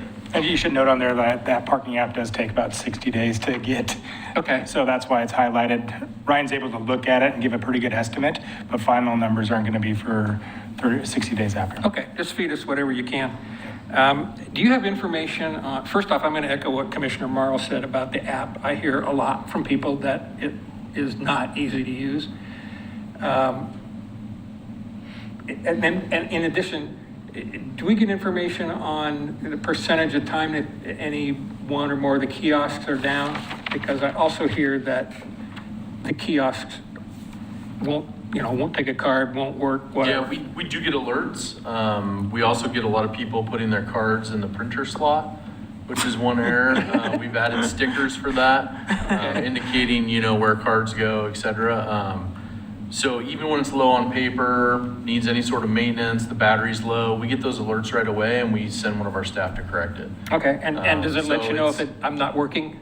Yep, 100%. So every morning we come in, we get a full list, we can log in. Our staff look at it every single morning and see if anything is, it's basically color coordinated. So it's green, yellow, red. If there's something that needs attention, maybe paper's low, it'll be yellow. If it's something that the machine's down and not in service, it's red. We'll go to that immediately first thing, we'll fix it. What's your opinion of what most of the error messages are related to?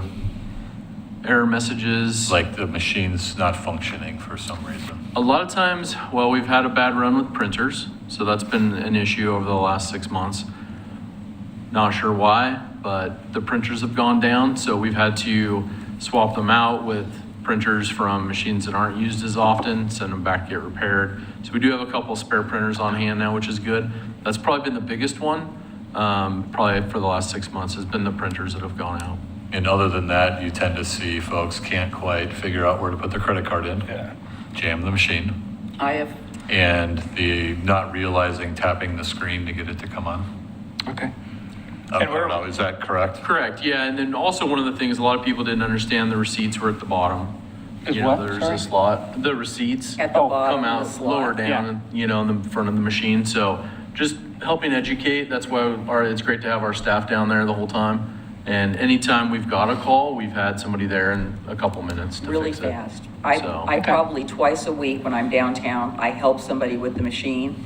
It is generally been operator error. It's putting the card in the wrong place. Twice a week? Yes, at least. And then, Sounds like something's wrong. no, if I see somebody that's standing at the machine and looking really puzzled, and I've got the time, I will walk up to them and say, may I help you? So my question is, why are that many people confused? Because they don't read what's on the thing. Okay. And we can't make them do that. It says tap to start. Tap any key. I mean, you know how challenged I can be sometimes with computers and stuff. It's like, okay, tap this. Oh, that's what they meant, tap this. You tap it. I just do it as a habit. If I see somebody looking puzzled at the machine, I walk up to them and I ask them if I can help them. One more question. But I would like to know from you, and I'll talk to you about this later, what is it that you hear from people about why they can't make the app work? I mean, for one thing, the app doesn't cost anything. From what I remember when I downloaded it, there's no charge. It's free to download. There is a Yeah. service fee per parking session that they pay. And Yeah, I that was mean, one of the, I see that in when I park, so that, yeah, but I'm talking about actually, having it on the, I would be interested in that information. Question. When the courthouse was there, there were dedicated spaces right alongside the building, the angle parking right alongside the building, and it was signed, whatever. Is it still Judges. signed that way? And do we have control of those now, or do they? it's my understanding, based on the meetings I've listened to from the county, that that's attached to the property. The stuff that's against the building on 8th Street, On is that what East you're Street, talking as about? part of- Across from the as part verdict. of the lot. Yeah, right across from the vertical. Judge Listen, we can check into that. That's weird. I think it's Yeah. part of their, I think it is It's part of what? the lot. That's weird. Somebody asked me why we didn't take those signs down. Yeah. And then what about the parking behind the Holman building by Liberty Plaza, that it was all signed for sheriffs? Is that now? I think that's part of the Private. county property. Property. Those are Okay, private. that's county That's property, yeah. McMinimans and Yeah. the Well, county but property McMinimans overlap. gets to use it by the county, okay? It's not public. Can we ask them about it? Ask, That The lot. county? about the lot? I think The when it, lot and the ones alongside the courthouse? Oh, He wrote yeah, it. I've got the courthouse, Okay. the angled parking where the judges were. yeah, Yeah, but and the then other it- lot is private. Right. It's a private lot. Okay. Yeah. Oh, yeah, the angled ones then. Yeah. Okay. Thank you. Rocky? For the 3-hour parking, I mean, and I won't care to guess when we went to 2-hour parking, but I hate changing things. That we did 2-hour parking for a reason. But I also feel that there should be some variable hours. And whether that's, a certain section that's 3 hours and we don't redo everything, or it's redoing everything, I guess I don't care too much, but I do find myself downtown frequently thinking, oh, well, if I just had one more hour, right? If you go to dinner and want to go get a drink afterwards, or vice versa, go to a store and go to something. So I think that needs to be a little bit more flexible, but I'm not sure that. There's no parking. I mean, you don't have to. Right, sure.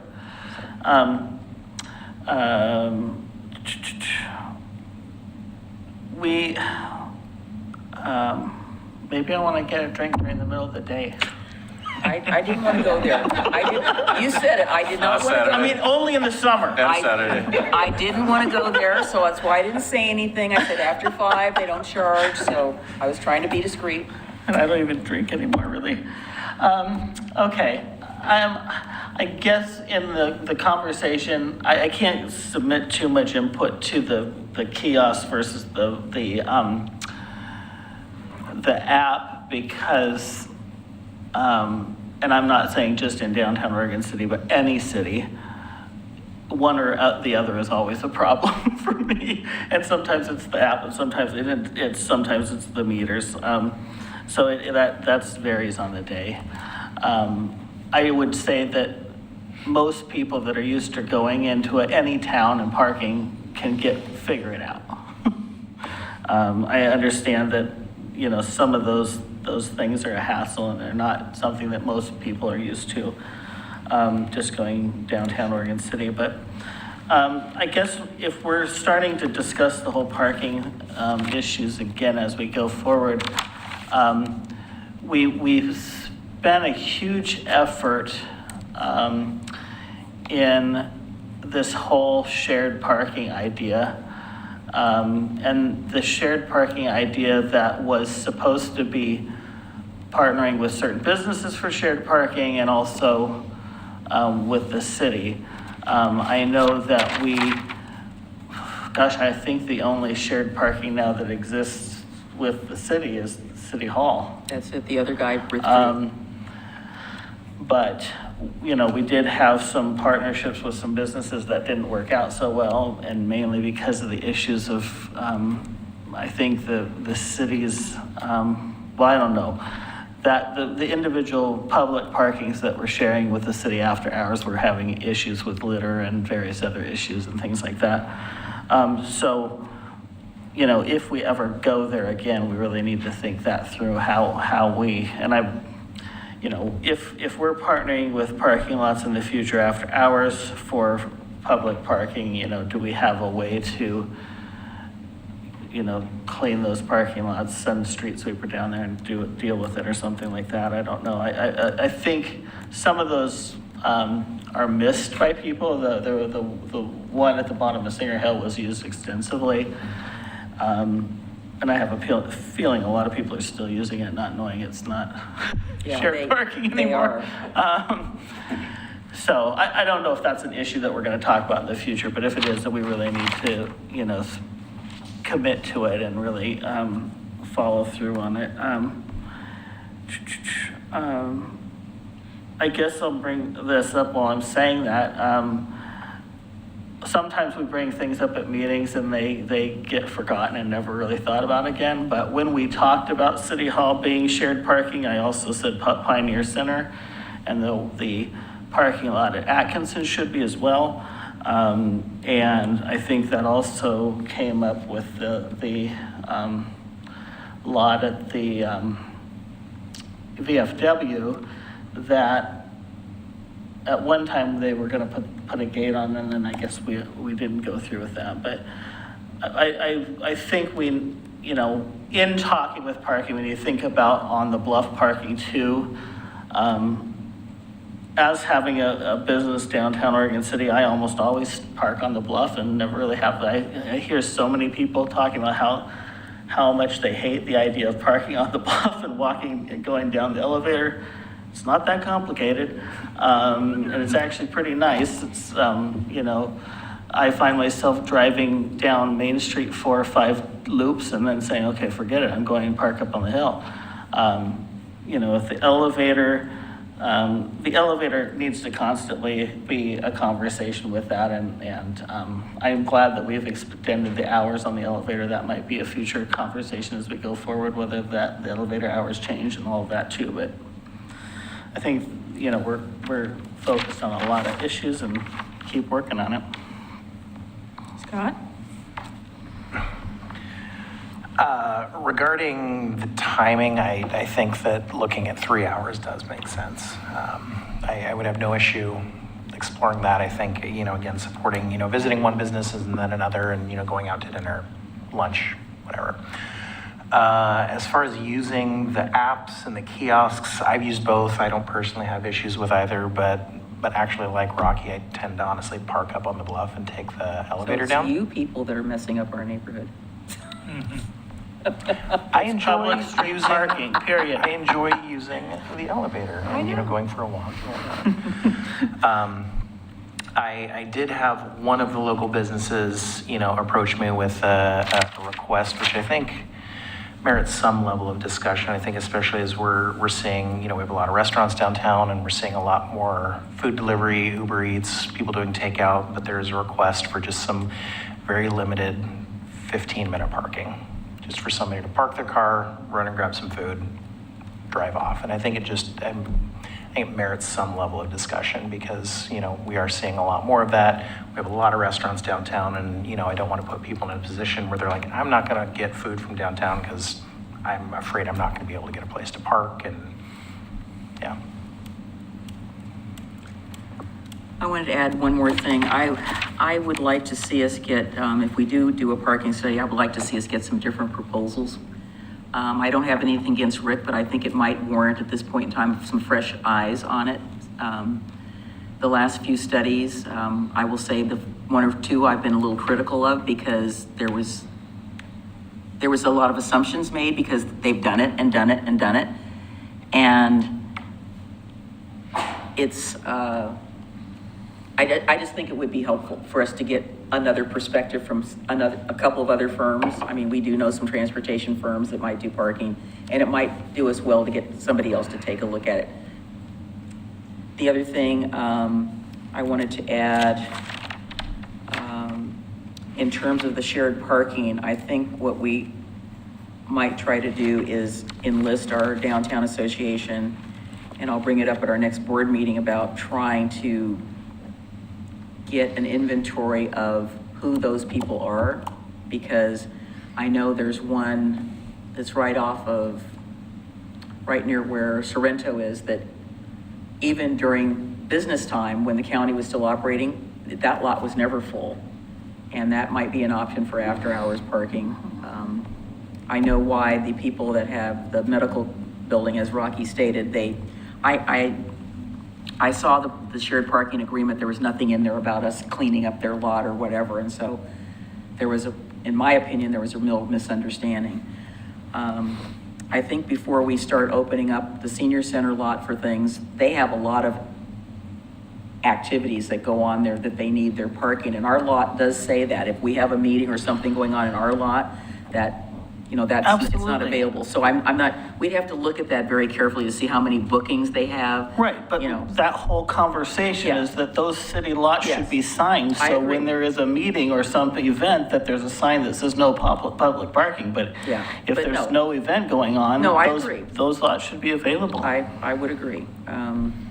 I know that during First City, our lot was busy, which was good, That gets people, off the street and in front of people's houses and whatnot. And as you know, we have constrained parking in that neighborhood anyway.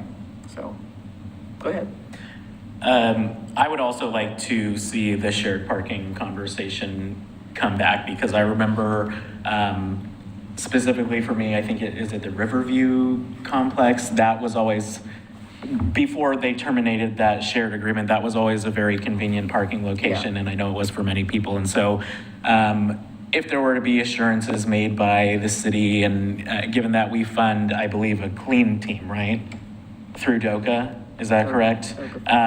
Making sure that that's something that is taken care of by that group in any sort of sharing agreement would be great. And then recognizing the cost that it would, that we would incur if we were to change the hours or the length to 3 hours. I think if we're prioritizing, I would prioritize the downtown core between the paper mill and I'm terrible with my street names, but we all know what that downtown, 10th, 10th, yes, yeah. 10th and 5th. That's 3 hour? Yeah, Or 3 or 4, I mean, I wouldn't go for. okay, I don't feel Again, strongly either we have- way. We still, unfortunately, still have business owners who are parking in those spaces that could be for businesses. Right. But also For right now, customers, we, Excuse me, customers, not businesses. also right now, we have a lot of open parking space as it is, given the current circumstances. So if it is cost prohibitive to do that consistently across the entire parking district, then I think at least focusing on that corridor would be helpful. Okay, anything else? So I just want to make sure that, do you guys want to hear the numbers about our parking Sure. permits? So, Sure, yeah, Ryan- because you told us last time that we had a backlog and now they're all gone. And they're pretty close, but. Ryan. Yeah, so the only availability we have right now is we have 3 blue permits available, 5 red, 3 green, 4 yellow, and 2 purple. So overall, those used to be backlogged with 30, 40 people on each waiting list, but we've given out all of those permits to employees that work downtown still. What about the parking on 8th Street at Center? 8th at Center? I see 1 or 2 cars in there. Right. Oh, By the church yeah, it there. used to be the old brown lot. That's the upper green lot. That's And I upper think we green. have, 4 of those available. I think there's 6 total spots And those are per month cost. at 20. Yeah. I do think we undercharge significantly. That one is the furthest away It's- from it's- downtown. Well, actually, the one at 13th is farther away because they can walk to the elevator and go down from there. That's what some of the county employees were doing. I also, as we're looking at cost, I do want to highlight again with a lot of the employees downtown, Minimum wage. minimum wage, a lot of tipped employees, a lot of restaurants, and I really want to be cautious about, making parking downtown cost prohibitive for the people working downtown. So are we looking to come back to another work session with information about the possibility of 3-hour parking? What the cost would be to change all downtown core to 3-hour? Yes. Talk about shared parking strategies, so working with DOCA on that. And then possibly a 15-minute delivery, what that might look like, and then see about getting different proposals for what a parking study might cost. And figure out if there's an actual agreement with the county for that angled parking on 8th. I mean, it's all in the right of way, so we'll just have to go backwards and see if there was some agreement at some point in time. The other thing I would Are those all vacant right now? Are they still signed? They're still signed for the Are they? county, yeah. probably, one more thing is that when I had my surgeries last year, trying to find ADA parking, I know where at least 2 of them are, but it would be nice to know where they all are. I remember I was going to try to go to Nebbiolo, and so I parked right by the Holman building, and I'm hoofing it down the street with my crutches. That was a good workout. But we'll work on that too. With that 3-hour, do you want us to come back with 2 different variations of keeping as core like Main Street 2 hours and then the side streets 3 hours, or just all of it 3 hours? Well, thinking where all those self-care businesses are, there's one on Railroad, one on 9th, and the rest are on Main Street, and one on 7th, on the bridge, on the elevator side. It's just, they're just kind of, I'd say the core. I wouldn't go That's past. fine. I just want to make sure that you guys are seeing what you want to see, so. And the And then also I forgot about the information you're bringing salons. back is what the cost would be to convert. Yeah, we'll get a kind of like an estimate of what it would be to reprogram. I mean, we got to talk to Ventec, right? Ryan said. We have signs that we'd have to replace all through downtown and the core. We'd also have to replace the physical meters. The programming stuff obviously isn't too much. Why would we have to replace the meters? Because the meters are capped at 2 hours, the physical coin meters, so we'd have to replace those meters. Or we just don't, those stay too, I mean, we could look at it. Yeah, no, I'm just saying, Didn't we we'd bring back all those Didn't we just buy costs. those? No, we're talking about the old coin meters. Oh, the coin meters, Yeah. okay. We've got rid of quite a few, but there's still some out there because we just don't have enough machines. And it gives people opportunity. Yeah, I think that'd be. Okay. All right, thank you so much. Thank you. All right, we are down to discussion of non-taxable properties. This was something that actually, since I've been on the commission, has rotated through several times. So I guess we're going to talk about it one more time. Is that you, Mr. Conkle? Yep. So yeah, thank you. So I think if I understood the request, I think it was probably looking at, began with the discussion about the percentage of non-taxable properties in Oregon City when you compare it to other jurisdictions. I think we calculated about 23, just over 23% is tax exempt in Oregon City versus, just under 8% in West Lynn, just over 8% in Lake Oswego, 18% in Milwaukee, and 11% in Happy Valley. And so, I guess, what would be those opportunities, right? Globally, what we've done in the past is we went, and I talked about this in the staff report, we've created the pavement maintenance utility fee, which is charged to every tax lot that receives a utility bill, regardless of public, tax exempt, 501c3 resident, pays that fee. We demonstrated it's targeted to a specific use, in this case pavement rehabilitation work, through our transportation department. We also created the community safety advancement fee, exact same setup. The difference being on the community safety enhancement fee, we went with a flat $650 regardless. It's not a sliding scale like the pavement maintenance utility fee is. So pavement maintenance utility fee, you charge, especially on the commercial side, you're charged a different rate based on your ITE manual, International Transportation, what am I thinking? I can't remember the last part of the acronym, but essentially based on your trips, right? So you'll see a sliding scale on what businesses pay on the PMUF versus the C-Safe is just flat for everybody. The $6.50 brings in just under $1.2 million, just to give you some idea of scale of revenues that are generated through that program. I'm sorry, brings in how much? It's just under 1.2. It's in between 1.1 and 1.2, I believe, is what we just adopted in the budget. I think what you were probably really trying to get at, though, was what do you do when you have a significant number of tax exempt properties from one organization? Let's say the county has the regional seat, and you have their facilities, the jail, the health and human services, parole, housing, that are not only, not paying a significant portion of assessed value to help address those services and the impacts from them, but then you are also seeing an increase in the level of service needing to be provided because of them. I will tell you, years and years ago, I think when Mr. Frazier was the city manager, we had this discussion at the commission level.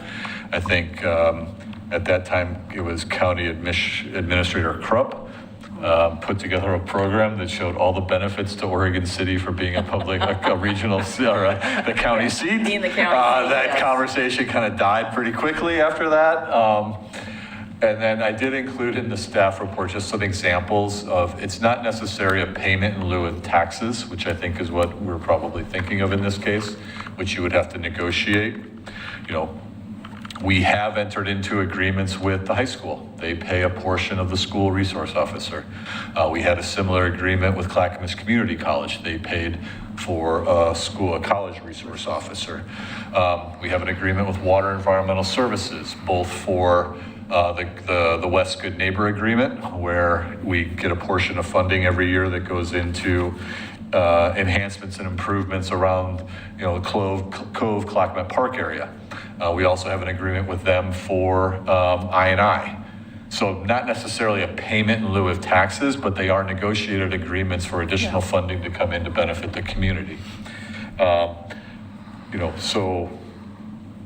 Not sure, where you want to go with this. I don't believe we could just say the county, we're gonna send you a payment in lieu of taxes, pay this, right? These would have to be negotiated, right?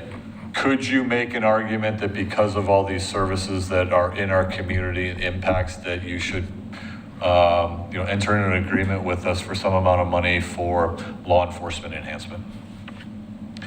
Could probably make a really good argument. They do not have to accept it nor agree, or they could completely agree and say, I'm still not paying it, right? Could you reach an agreement with a homeless shelter or a provider, right? Once again, it would have to be negotiated. You can't just, create it and say thou shall.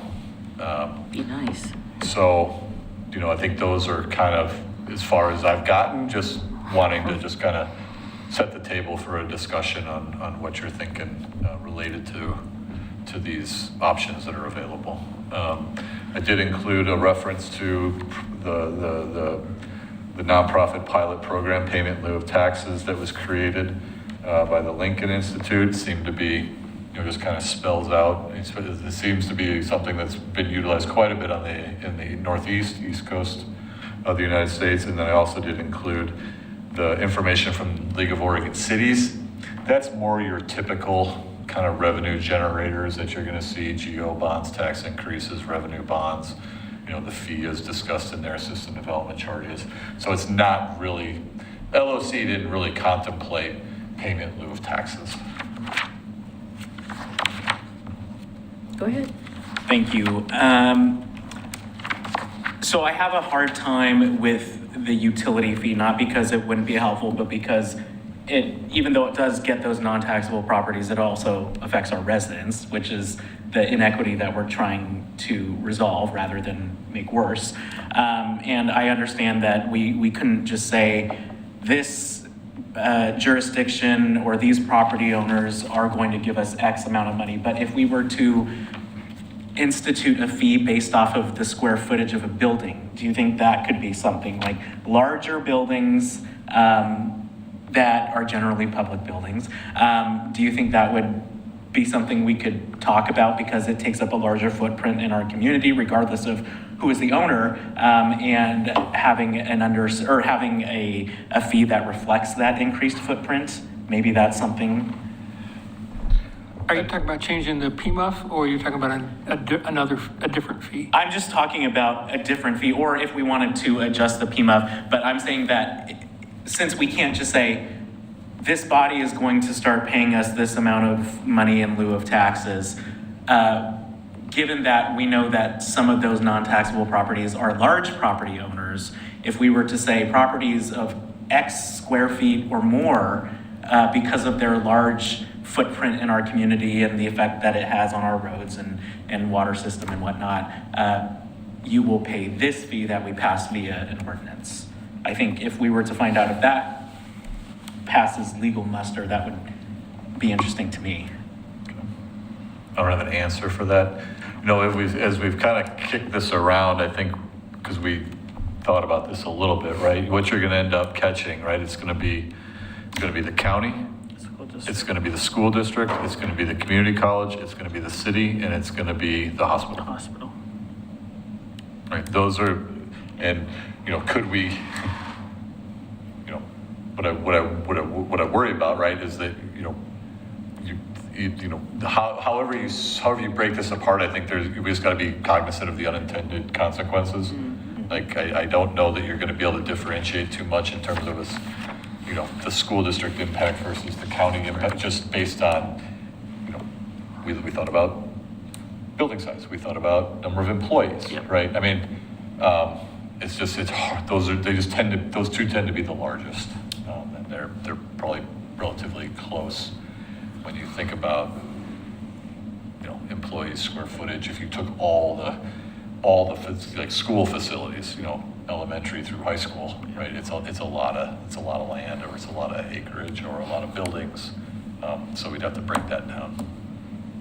Well, the impact is not only from the non-taxable, but think about all the other jurisdictions that come here to deal with stuff at the county. Yeah. We got all the cities are coming here. So, I mean, we could take this to the nth degree. unfortunately, I'm still getting reports that there are some of the police agencies that are still dropping people off at Father's Heart in the evening when they're not open. And they've got license plates and jurisdictions, so they know who they are. So I think, we could take this out, but I mean, when I talk to my colleagues who have cities that are county seats, this is a universal discussion. As I like to say when I get introduced, we're the county seat, which is a really good thing, and then it's also not such a good thing. And I hear the same thing from Hillsborough, Salem, I mean, you name it, whatever town it is, it's the same issue. The major impact of being the county seat does affect how we distribute our services and our funding, because we are paying for things that we don't have any way to go, we know you're doing that, because we have to figure out how to make that work. And I read this, which I thought was really interesting, and I remembered that discussion when I was on staff. Here, we had this discussion. And so it's, I'm not saying that your idea is not worthy of having discussion about it again, but there's just no way to get your arms around it without somebody's ox is gonna get gored, and then how do we deal with that? I mean, we also have a substantial number of churches here. I mean, you could just hear that going on, with all of those sorts of things that are non-taxable. We've got, residential care facilities that are halfway houses that are nonprofits or whatever, and, they're putting a strain on our resources as well. I don't know what the answer is. So, is there any other jurisdiction that we're aware of that has implemented anything, or is this just completely new territory? Well, I think I had read something, and I hate to put you on the spot because but thought the legislature had considered passing a pilot program for the city of Salem in Yeah. like 2 years, or It's been brought up several years in a row Particularly now, Salem, and it hasn't been, did it die? it hasn't been moved forward Okay. because of budgetary implications. Got But it was basically a direct allocation from the state to the city of Salem to acknowledge all of the state buildings. And then, of course, apart from that, the city of Salem also tried their payroll Employee tax, tax, which yeah. Went up in flames. Yeah. So, It wasn't a bad idea because, look, I mean, how much of I would say over half of the city of Salem is non-taxable. I mean, there's a lot. I mean, between the city, the county, the state, hospitals, I mean, they have it the worst than any of us in the state. They really do.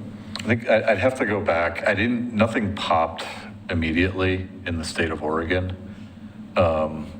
What you do see, like, the federal government does something similar for timber tax revenue payment in lieu to a lot of the, They used to. counties that were impacted by, federal they used to land do and that. the timber. So that's a type of pilot program from the federal government down to the county level.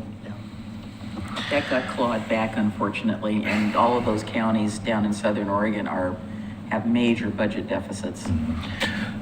Yeah.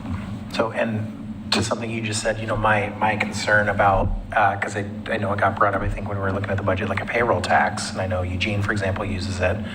And there's two parts. There's the employer paid part and the employee paid part.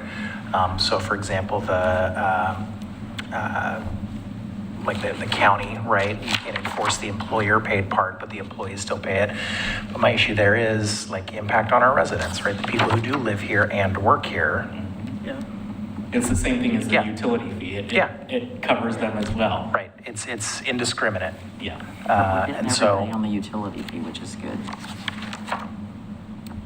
But that's what we're trying to Yeah. avoid, is the fact that our residents already do pay. The idea is that this is the non-Oregon City entities, if we want to call them that, paying their quote-unquote fair share. Yeah, so I would appreciate some follow-up if we could see what the possibility of and that was just a total shot in the dark, like, it's not something that I've looked into at all, but if we could see the feasibility of that, I think the mayor's point is well taken, but I also think that if we consistently go round and round saying, well, we already tried this and it was hard, then it'll never get solved. So I don't accept that as a reason to not do something. I'm curious about it. I just can't, I'm trying to wrap my head around how it would be enforceable. Yeah. How, what would? How would be enforceable? How it would be enforceable to say, just for example, okay, Clackamas County, we're assessing this fee on a building because it's larger than X amount of square feet. No, not just for Clackamas County, for any Right, for property. anybody, Right, right, yeah. for any property, but Right. what I'm saying is, for these non-taxable properties, I can't imagine how it would be enforceable. Yeah. But that's, I'm curious, How would it not be? Well, is the, How would because we it's, get it? FEMA, they- how would they we pay get the it? It's FEMA, Yeah, a, because we it's, already levy fees on, So yes, we will go back and have the conversation. I think the conversation needs to be, PMUF and CSAFE is applicable to everybody, even though it's a sliding scale on the pavement maintenance utility fee, right? which It's- one is sliding? Pavement maintenance utility fee. Is sliding. Is sliding, Okay. yes. And, we can do that because we're doing it uniformly across, right? I think the more targeted a fee gets, probably the more red flags start to go up, right? If I could write a fee that says, any employer in the city of Oregon City who, let's say, we know exactly how many they employ, and we do 10 less, Yeah. all of a sudden it looks like you're targeting one jurisdiction, right? I mean, that's my only that's worry. kind of what the tools we have as local governments are. We do that, we're doing that for SDCs, we're pursuing that for SDCs. We're targeting certain square footages because we see that as more beneficial to our community to have smaller square footage developments in our community. So, I mean, if it is targeting, I wouldn't disagree with that, but that's one of our tools as local governments is to be able to target certain things that we would like to incentivize and things that we would like to disincentivize.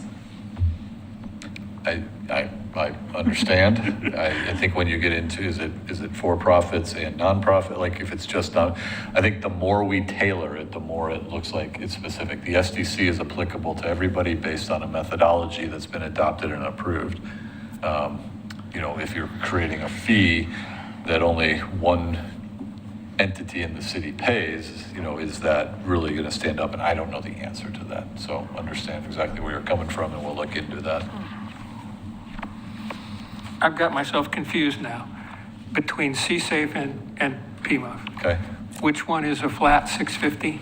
CSAFE, CSAFE is a flat. Community Safe, the police one, yes. Okay. You could make the same argument if PMUF is a sliding scale because the impact is greater.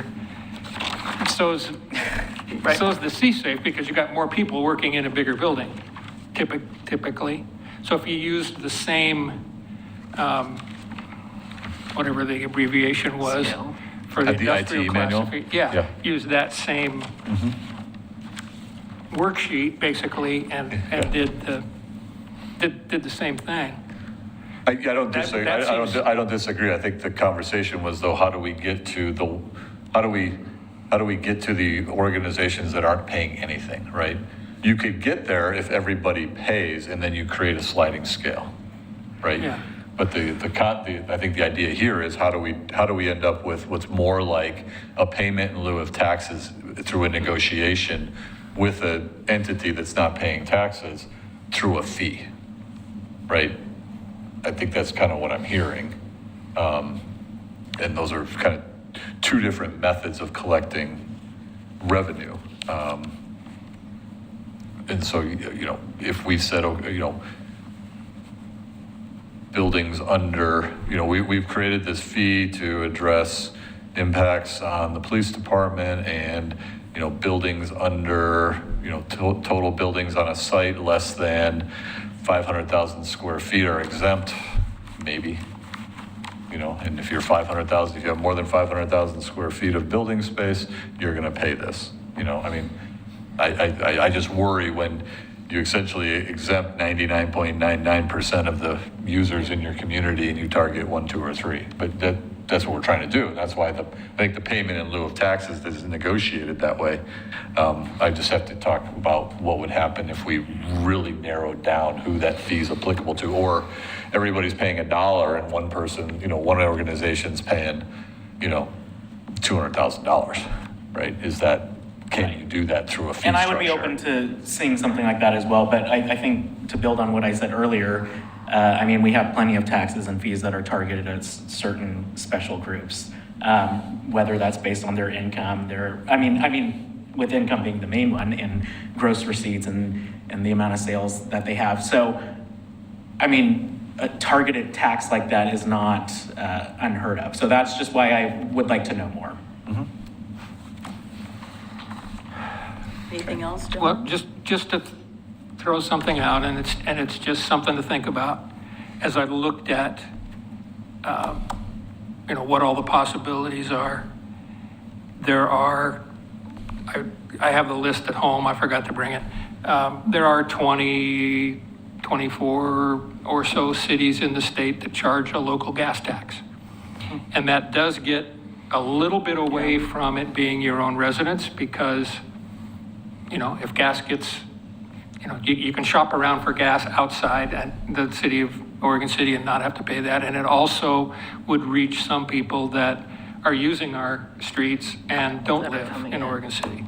So, I'm not saying I want to throw it out there now, but it is something that Already do it out there. well, yeah, I mean, throw it out there just to think about it. And the state collects that for most cities. I tried to look and see what a budget impact it had on some city. Canby has it, for instance, or did anyway. But it's lumped in with intergovernmental transfers on budgets, and so I couldn't pull it out to see what a difference it made. But just for high level, 30,000 foot. But I guess part of this is like, are we trying to create, like, I think I'm pretty positive, I'm pretty sure that like a gas tax has to go towards transportation improvements, Yes. right? It doesn't come into The general fund. coffers, yes, only- Right. So it's like, are we trying to create general fund revenue, or are we trying to create additional transportation? Like, what are we trying to raise revenue for, right? Would probably help, with this conversation as well as to what the options might be, if that makes sense. I mean, my goal would be general fund revenue. Yeah, the state's already talking about jacking up the gas taxes. Probably will. Yeah, we had brief conversations, and I don't know if it was part of this conversation, but I know that we talked about things like that, and also tourism, the amount of people coming in and out of Oregon City using streets and stuff, but I don't know that we ever, how deep we got with that. Right, and it's like Ashland, put on a small sales tax, I think, on food and drinks that goes to their parks department as a general fund revenue. So you'll see some one-offs like that throughout the state. Yeah, the one pilot, I'm pretty sure that there was an agreement between one of the Native American groups and a local jurisdiction for payment in lieu of taxes for trust land. So, like in our instance, right, Grand Ron has bought Blue Heron, but it's still like private property. It's still on the tax roll, right? Versus if it were to become federal trust land, it comes off the tax roll. But I think they have I know that some Native American tribes have entered into payment in lieu of taxes with the local jurisdiction. I'm just not as familiar of a county agreeing to pay a payment in lieu to a city. Well, I think it would be prudent for us to maybe explore that first, like say, hey, can we have this conversation, rather than us kind of going on the offense and saying, hey, let's look at how we can extract money. Just saying. I can see the city county administrator going, talk to the hand. I mean, possibly, and also, I feel like that would be the right thing to do, is have the conversation first. But I don't know. Well, I think what's been frustrating for us is that there's this,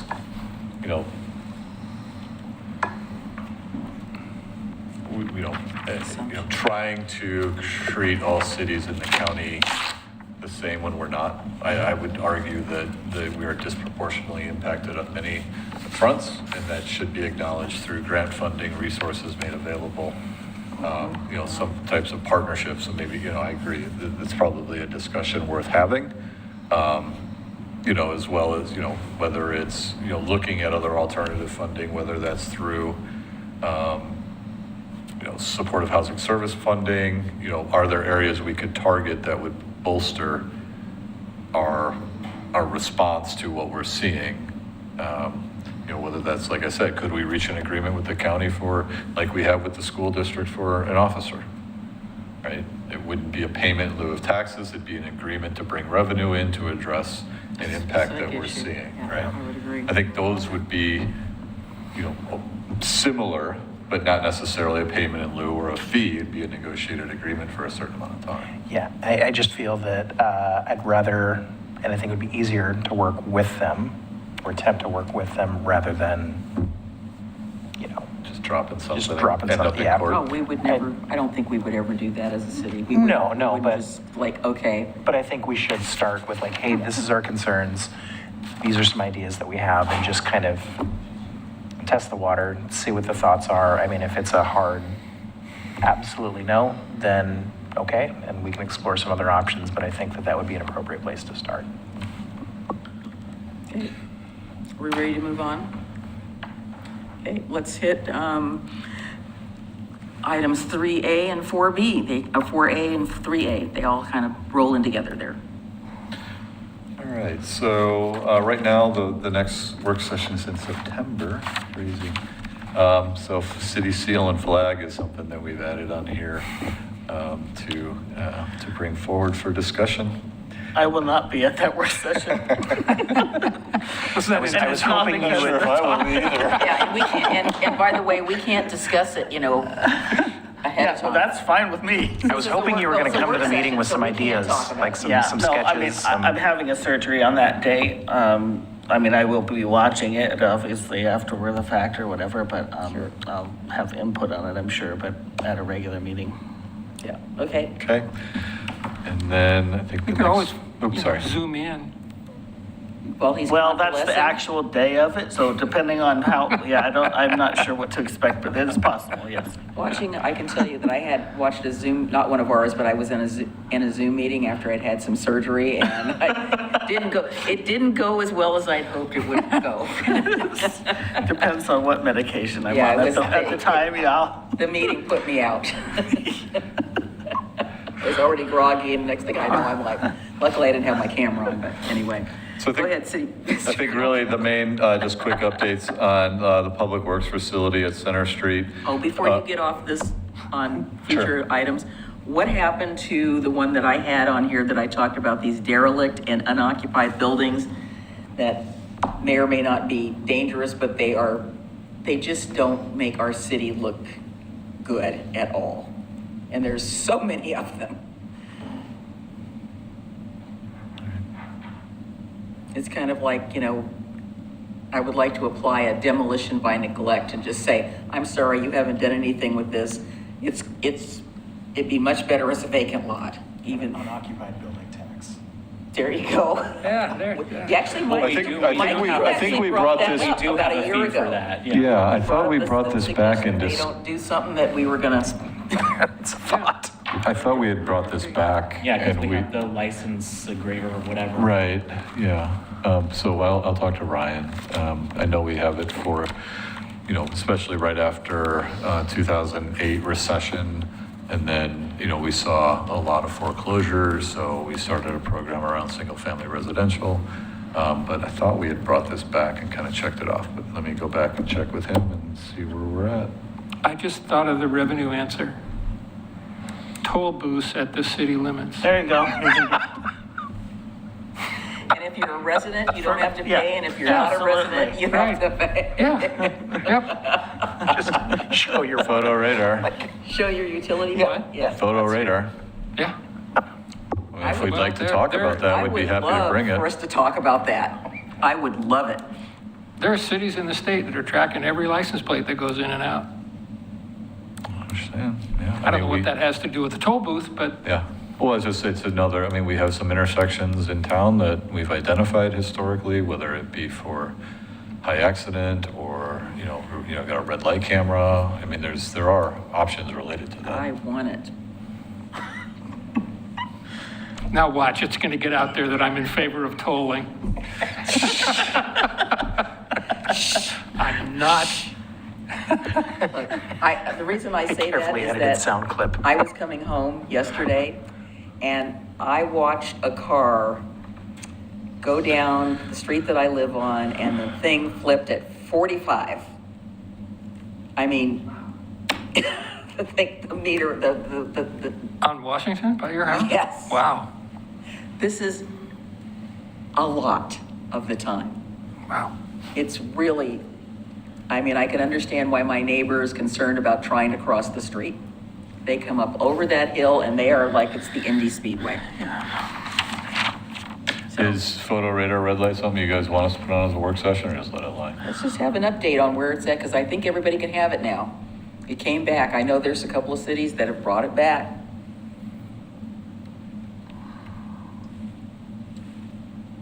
You're frowning. Do we want to talk about it? I'm asking, do you want to talk about it? I would not be in favor of that. Of talking about it? No, not at this point. Rocky? We're not saying we're doing anything, we're just talking about it. Oh, I don't know. We've avoided it for a long time. The general public obviously has not ever been too excited about it. I guess I'm open to talking about it, Especially but I'm the ones that get not too caught, they're supportive not of it. open to talking about it. We, as you know, one of the things we hear constantly in this community, it's not homelessness, it's speeding. And it always applies to, well, don't speed on my street, but, I can speed on your street or this other street or these other streets. So, I guess my input would be mostly what the police department thinks, and Yeah, I well, don't think let's- they've thought well of it in the past. That may have changed, but well, let's talk about it. We can have our police department talk about it. If they say hate it, that might end the conversation. I'd like to know the impacts on that. Yeah, okay, all right. So we're back to your list of, Project updates? yes. Okay.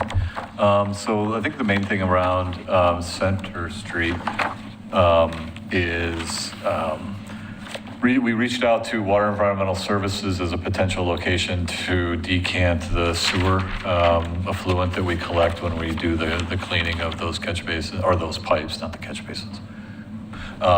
So hopefully we'll have a little bit more there. I think we've just been struggling to locate a place to decant the raw sewage just because of the smell that's associated with that mountain view. You got a lot of apartments around there, residential. It's just not the ideal location. So ideally it'd be either west or, at that point we'd have to try to come up with another alternative location for that. So, but Dana had a good conversation with Director Geis over there. So hopefully we can move forward with something there to alleviate that. And then I think we'd be into, get to the discussion of, getting this stuff moved for the winter weather by the end of this year, and then starting a discussion about what do we want to see with Lower Yard. That was the Public Works facility on Center, and then the 2 parking lots across the street from it. Quiet zone, it's just dragging along. There's really no update related with that. Charter Parks, I think you're all well aware of where we're at with McLaughlin Promenade. Cayuse 5, nothing new to update related to that, nor the courthouse. And then for the Tumwata Village, we've been working with the state. So several years ago, we received 2 essentially earmarks from the legislature, $5 million and $7.5 million for public access along the falls. That money went from state parks to Metro. Metro has returned that money back to the state. So we're negotiating an agreement with the state to get that to Oregon City. We would have 3 years to design, engineer, permit, and build some type of improvement associated with viewing, access, restoration. It's very broad in terms of how it can be used. Had some very productive meetings with the state Department Department of Administrative Services, as well as the Confederate Tribe of Grand Ronde. So potentially, hopefully, you'll see this on your agenda on the 20th. If we can, we're scrambling right now, putting together the agreement as well as the funding estimate, and it is just an estimate because I don't have a project right now, but conceivably how we could work through a negotiation, design, engineering, permitting, construction within that three-year time period. The good part is that the Confederate Tribe of Grand Ronde has received approvals of their amendments to the original concept plan on the property that we had done with our partners years and years ago. And it does talk about alignments for public access through the property, both parallel to the river, as well as an internal route that went to the public square. I think that probably you remember from when they presented before. So I think there are options there to negotiate and discuss with them moving forward. And I think that's it on that list. Okay. Any questions about that, please? Nope. Okay, let's move on. Okay. Go ahead. And one other Please, quick thing. go right ahead. We are also, so before Confederate Tribes of Grand Ronde bought the property, we had the Willamette Falls Legacy Project Partners Group.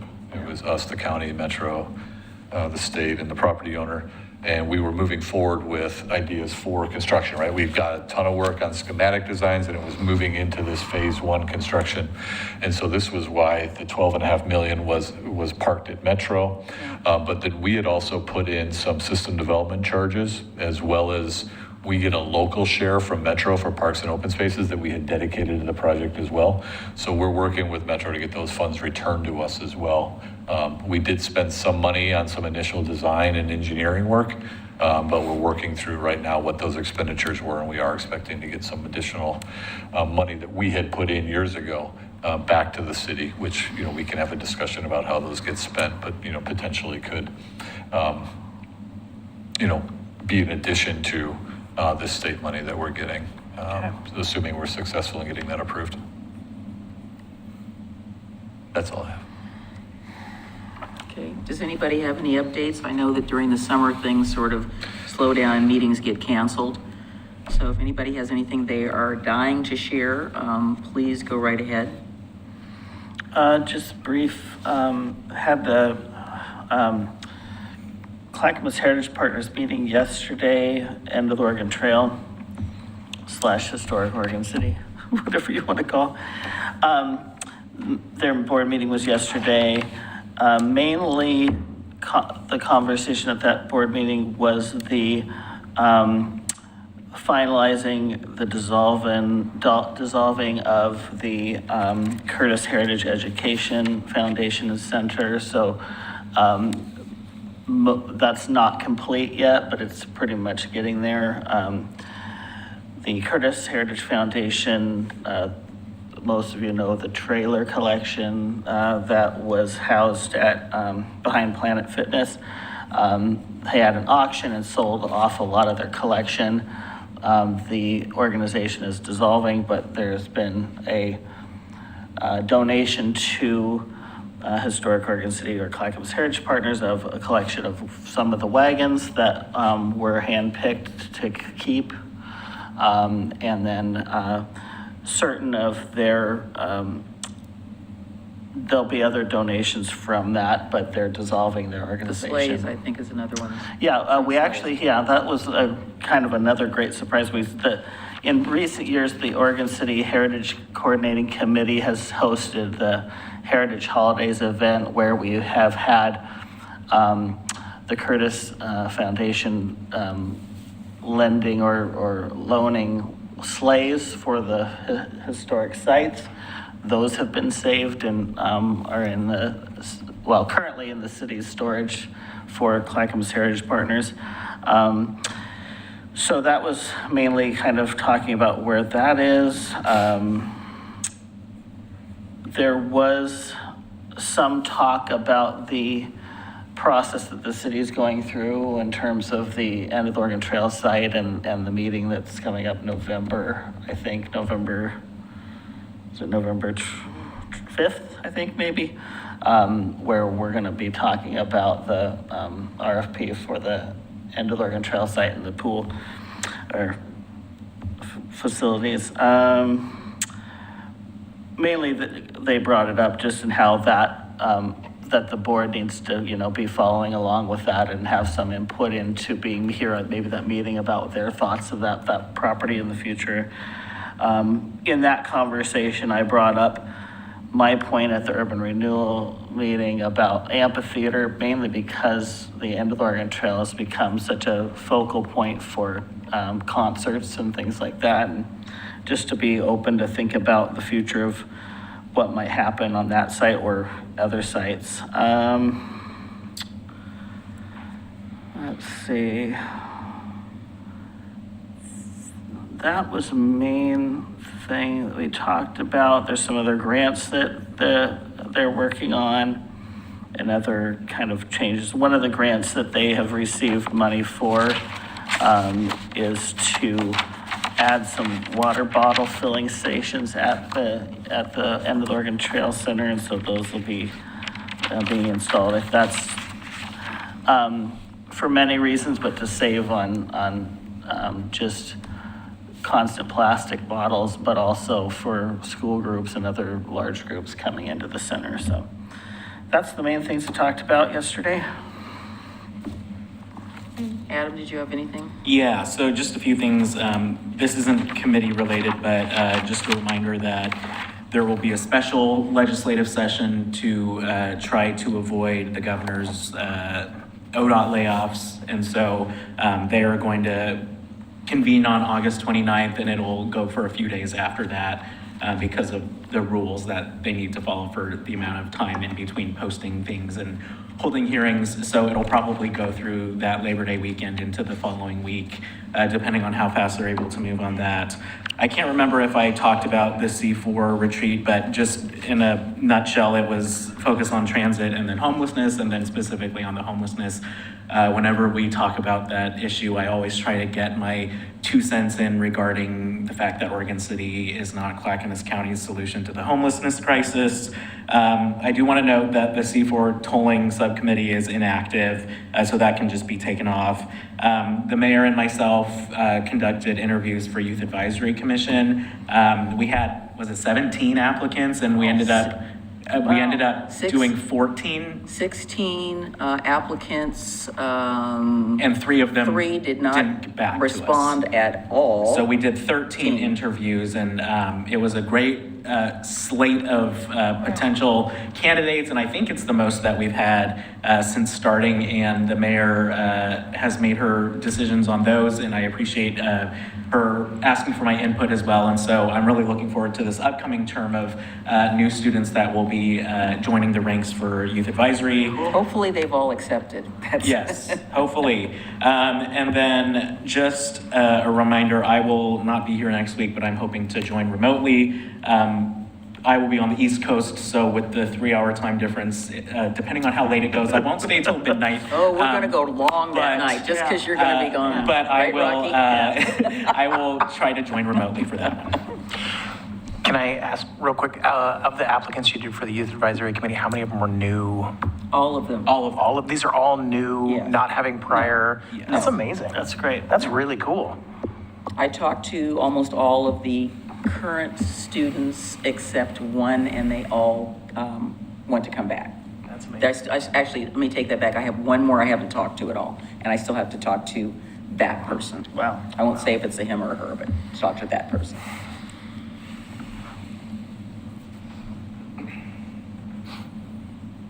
Anything exciting? No excitement? Yeah, I wasn't able, due to a scheduling conflict, to attend the most recent Homeless Solutions Coalition. CAC was reviewing letters of support primarily for our next Metro Enhancement Grant, and then a riveting discussion on budget and bulk mailing. Again. Could we just basically say you're not allowed to discuss that anymore? We've been there, done that. If they're new people, they could meet separately. I looked at part of that meeting and I just about lost my mind. It was the same stuff that we've been talking about over and over and over and over and love them to death, but, oh, Michael. No, I also attended the C4 retreat. Didn't really blaze any new ground, but it was interesting. There was quite a bit of emphasis on discussing the differences between the challenges that rural areas are facing compared to cities. Didn't come to any magic solutions, but just a recognition that they're facing a different set of issues. And as Such we as? talked about tonight, we face a unique set of issues being So a what are county some seat. things they brought up? Access to transit, I think that came up a lot. The last mile discussion where, how do you balance improving service in where there's existing service versus getting service out to people that don't have it, and you get into this chicken and the egg thing as well. Nobody out there rides transit. Well, nobody out there rides transit because there isn't any. So where's the balance? And it also got into, TriMet seems to have a predominance of their effort seems to be on improving service in Portland, basically, while ignoring what we need in Clackamas County. So, yeah. While you're on that topic, can I just, because I Sure. remembered a few things. Absolutely. It was very enlightening to hear. I'm a big fan of SMART, that's the Wilsonville Transit Agency, South Metro Area Regional Transit. They do a fantastic job. And it was very interesting to hear from their leadership about all the things you read in the news about TriMet and the fact that they're going to have to cut all these jobs if we don't increase tax, if we don't double the statewide transportation improvement fund tax. And he was talking about how they're going along just fine. And I realize that they're different agencies, but there comes a time when you have to look at the overall structures under which you're operating, and SMART has figured it out and TriMet has not. The other thing I wanted to bring up was that it was interesting because they gave us a ride in one of those Clackamas County shuttles that are going around Oregon City, and it was interesting because it was actually the first time that I had ever seen people in it when we rode in it. So that was very nice to be able to see that, and it would be nice to see more people in it around our community as well. Yeah, when it first came out, Rachel and I went on it, on their second loop, second day that it was operating. We went all over the place on it. They weren't actually picking up people, but they were showing us what the route was, and it was myself and I think Paul Savas anyway, so I have ridden it, and I thought it was great. It just isn't going where I need to go, but that's okay. Right. So I will try. Just No, go ahead. SMART provides door-to-door service free in Yeah, their service there's a area. tax that the businesses pay. Oh, sure, yeah. I'm not saying it's not being paid another way, but Yeah. I mean, obviously that'd be a way to get more ridership when you're able to provide that. So I it was, disagree with you at all. they're doing it right. Yeah, well, like you said, it would be, I will tell you that is, so I'll start with impact. So we had a meeting, we've had several meetings. I'm hoping we don't have one this month, even though it's coming up next week. So we had a proposal whereby which we were supposed to make a recommendation to JPAC for the extension of the streetcar to Montgomery Park. And I was the only person that voted no. And they were looking at me like, why? And I said, basically the reason is what you said, is that there seems to be an overemphasis on improving transit services in Portland to the deficit of everyone else. I said, it's not because I don't like streetcar. I said, I'm just making a statement about Clackamas County and the fact that we are transit deficient and nobody seems to be listening. And we've been saying this for the last 20 years. And there was a TriMet representative there as well. So I knew it was going to pass, but it was just, I just couldn't in good conscience vote yes for it, even though I knew it was going to pass. It's millions of dollars, extending a line when Brett Sherman from Happy Valley said, well, it's going to cost less to add a bus line there. Instead of tearing up all the streets, he had a cost comparison and it was 2-to-1. Extending a certain line up through the bus could do the same thing without the expense. So that was interesting. So, Clackamas Water Environmental Services, our last meeting was a tour of the new substation in Gladstone. So if you go down Arlington, right before you get to where Clackamas River Drive turns off there, to go around that little loop, there's a new substation, and we went, it's 3 stories, so we went down and then back up, and it's working wonderfully. It'll help our area as well. So that was our meeting. I did attend on your behalf the Destination Marketing Management Organization, and I will have to say that they are extending an offer to an applicant to be their new executive director. Hopefully that she has accepted by now, and I haven't seen any of the minutes come out, but they're still working on that. I will say that there are a few things that they're still a little bit rough around the edges that I think we could have provided a little more, how would I say, advice to say, hey, why don't you try this? That was my only concern that I had attending. Just I listened to what they were doing, and they were kind of poo-pooing getting a bookkeeper, and James and I both strongly encouraged them to get one because they were kind of talking about checks that they were writing to each other. And I said, you need somebody else to be keeping track of where all this money is going and how it's going through. So hopefully they're going to engage the services of a bookkeeper because they need that. They are looking at, they haven't scheduled the next meeting as far as I know. So, but you and I will find out. Downtown Oregon City Association, you heard all about the success of First City, and my partner in crime back there and I were doing a lot of stuff together during that event. I saw all of you down there, and it was great to see you guys. As I said, you know, I like to be at the information table because 30% of it is about the event, and the rest of it is about what's going on here, what's going on there, and who, you know, this, that, and the other thing. So I was able to answer a lot of those questions. You already heard about Impact. South Fork, we are not meeting during the summer because they're making water. We are going to have an event, is it August 20th, I think? August 21st, so anyway, so we're having an event, a more social event. So that's going to be happening, and then we start meeting again in September. Willamette Falls Landings and Heritage Area, we had a very successful rereading history, 2 events, one in June and one in July. Quite a few people. We had the author Greg Noakes come to talk about his book, Slavery on the Oregon Trail. Quite a few questions, concerns. I don't think anybody was shocked by what they read in the book, but you know, again, that stuff has not been in our history books. Willamette Falls Locks, we are meeting in another week, and obviously you know that we did not receive the allocation of funding that we'd requested in lottery bonds to continue the work on the locks. Nevertheless, the work on the locks is still continuing.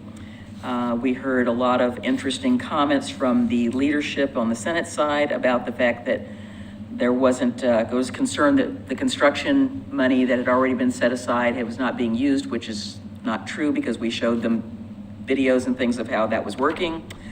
So we're trying to figure out what to do next and regroup. And then in discussions with the trust, I continue to reach out and ask for our board position back on that organization, and we shall see. I am very interested in seeing the agreement that the governor had them agree to with the allocation of the 45 million. So it's not a done deal because again, the bonds have to sell and there's certain conditions that have to be met way, way, way in advance. And also PGE has to agree to sell the property, which that hasn't happened yet either. So lots of stuff still going on in the summer, and I will be out for the rest of the week. I'm attending the Oregon Mayors Association Conference. I'm participating in at least 3 panels. One about what is the role of the mayor during disaster preparation, and I've already told you what my opinion about that is, but I will be talking about some of the incidences that have occurred in Oregon City and how those were handled, and what to do and what not to do. And I will be giving a lot of props to this man over here about that particular situation. I'm also participating in a session on that's specifically designed for women mayors. And then the session that I'm also participating in is basically how to maintain your sanity while governing as a mayor. And I have I'm bringing some stress reliever things with me for for the conference, including an Oregon City coloring book, Nice. along with pencils and things to go with it, because coloring is one of those stress relief things. And I just want to thank staff for everything they're doing. As you all know about our incident, and staff is working really hard to get that resolved, and being in the office and out of the office. We are all going to work to make sure the transition goes smoothly and our public is not too greatly inconvenienced, but there are some things that we just can't do at City Hall right now. So thank you to staff. Thank you for fantastic, again, Neighbors Night Out. I've been still hearing about it. I just got 2 big kudos today when I was at the grocery store. So it's all good. So being no further business, I will thank you all for attending, and thank you for all your work for the City of Oregon City Commissioners. We're adjourned.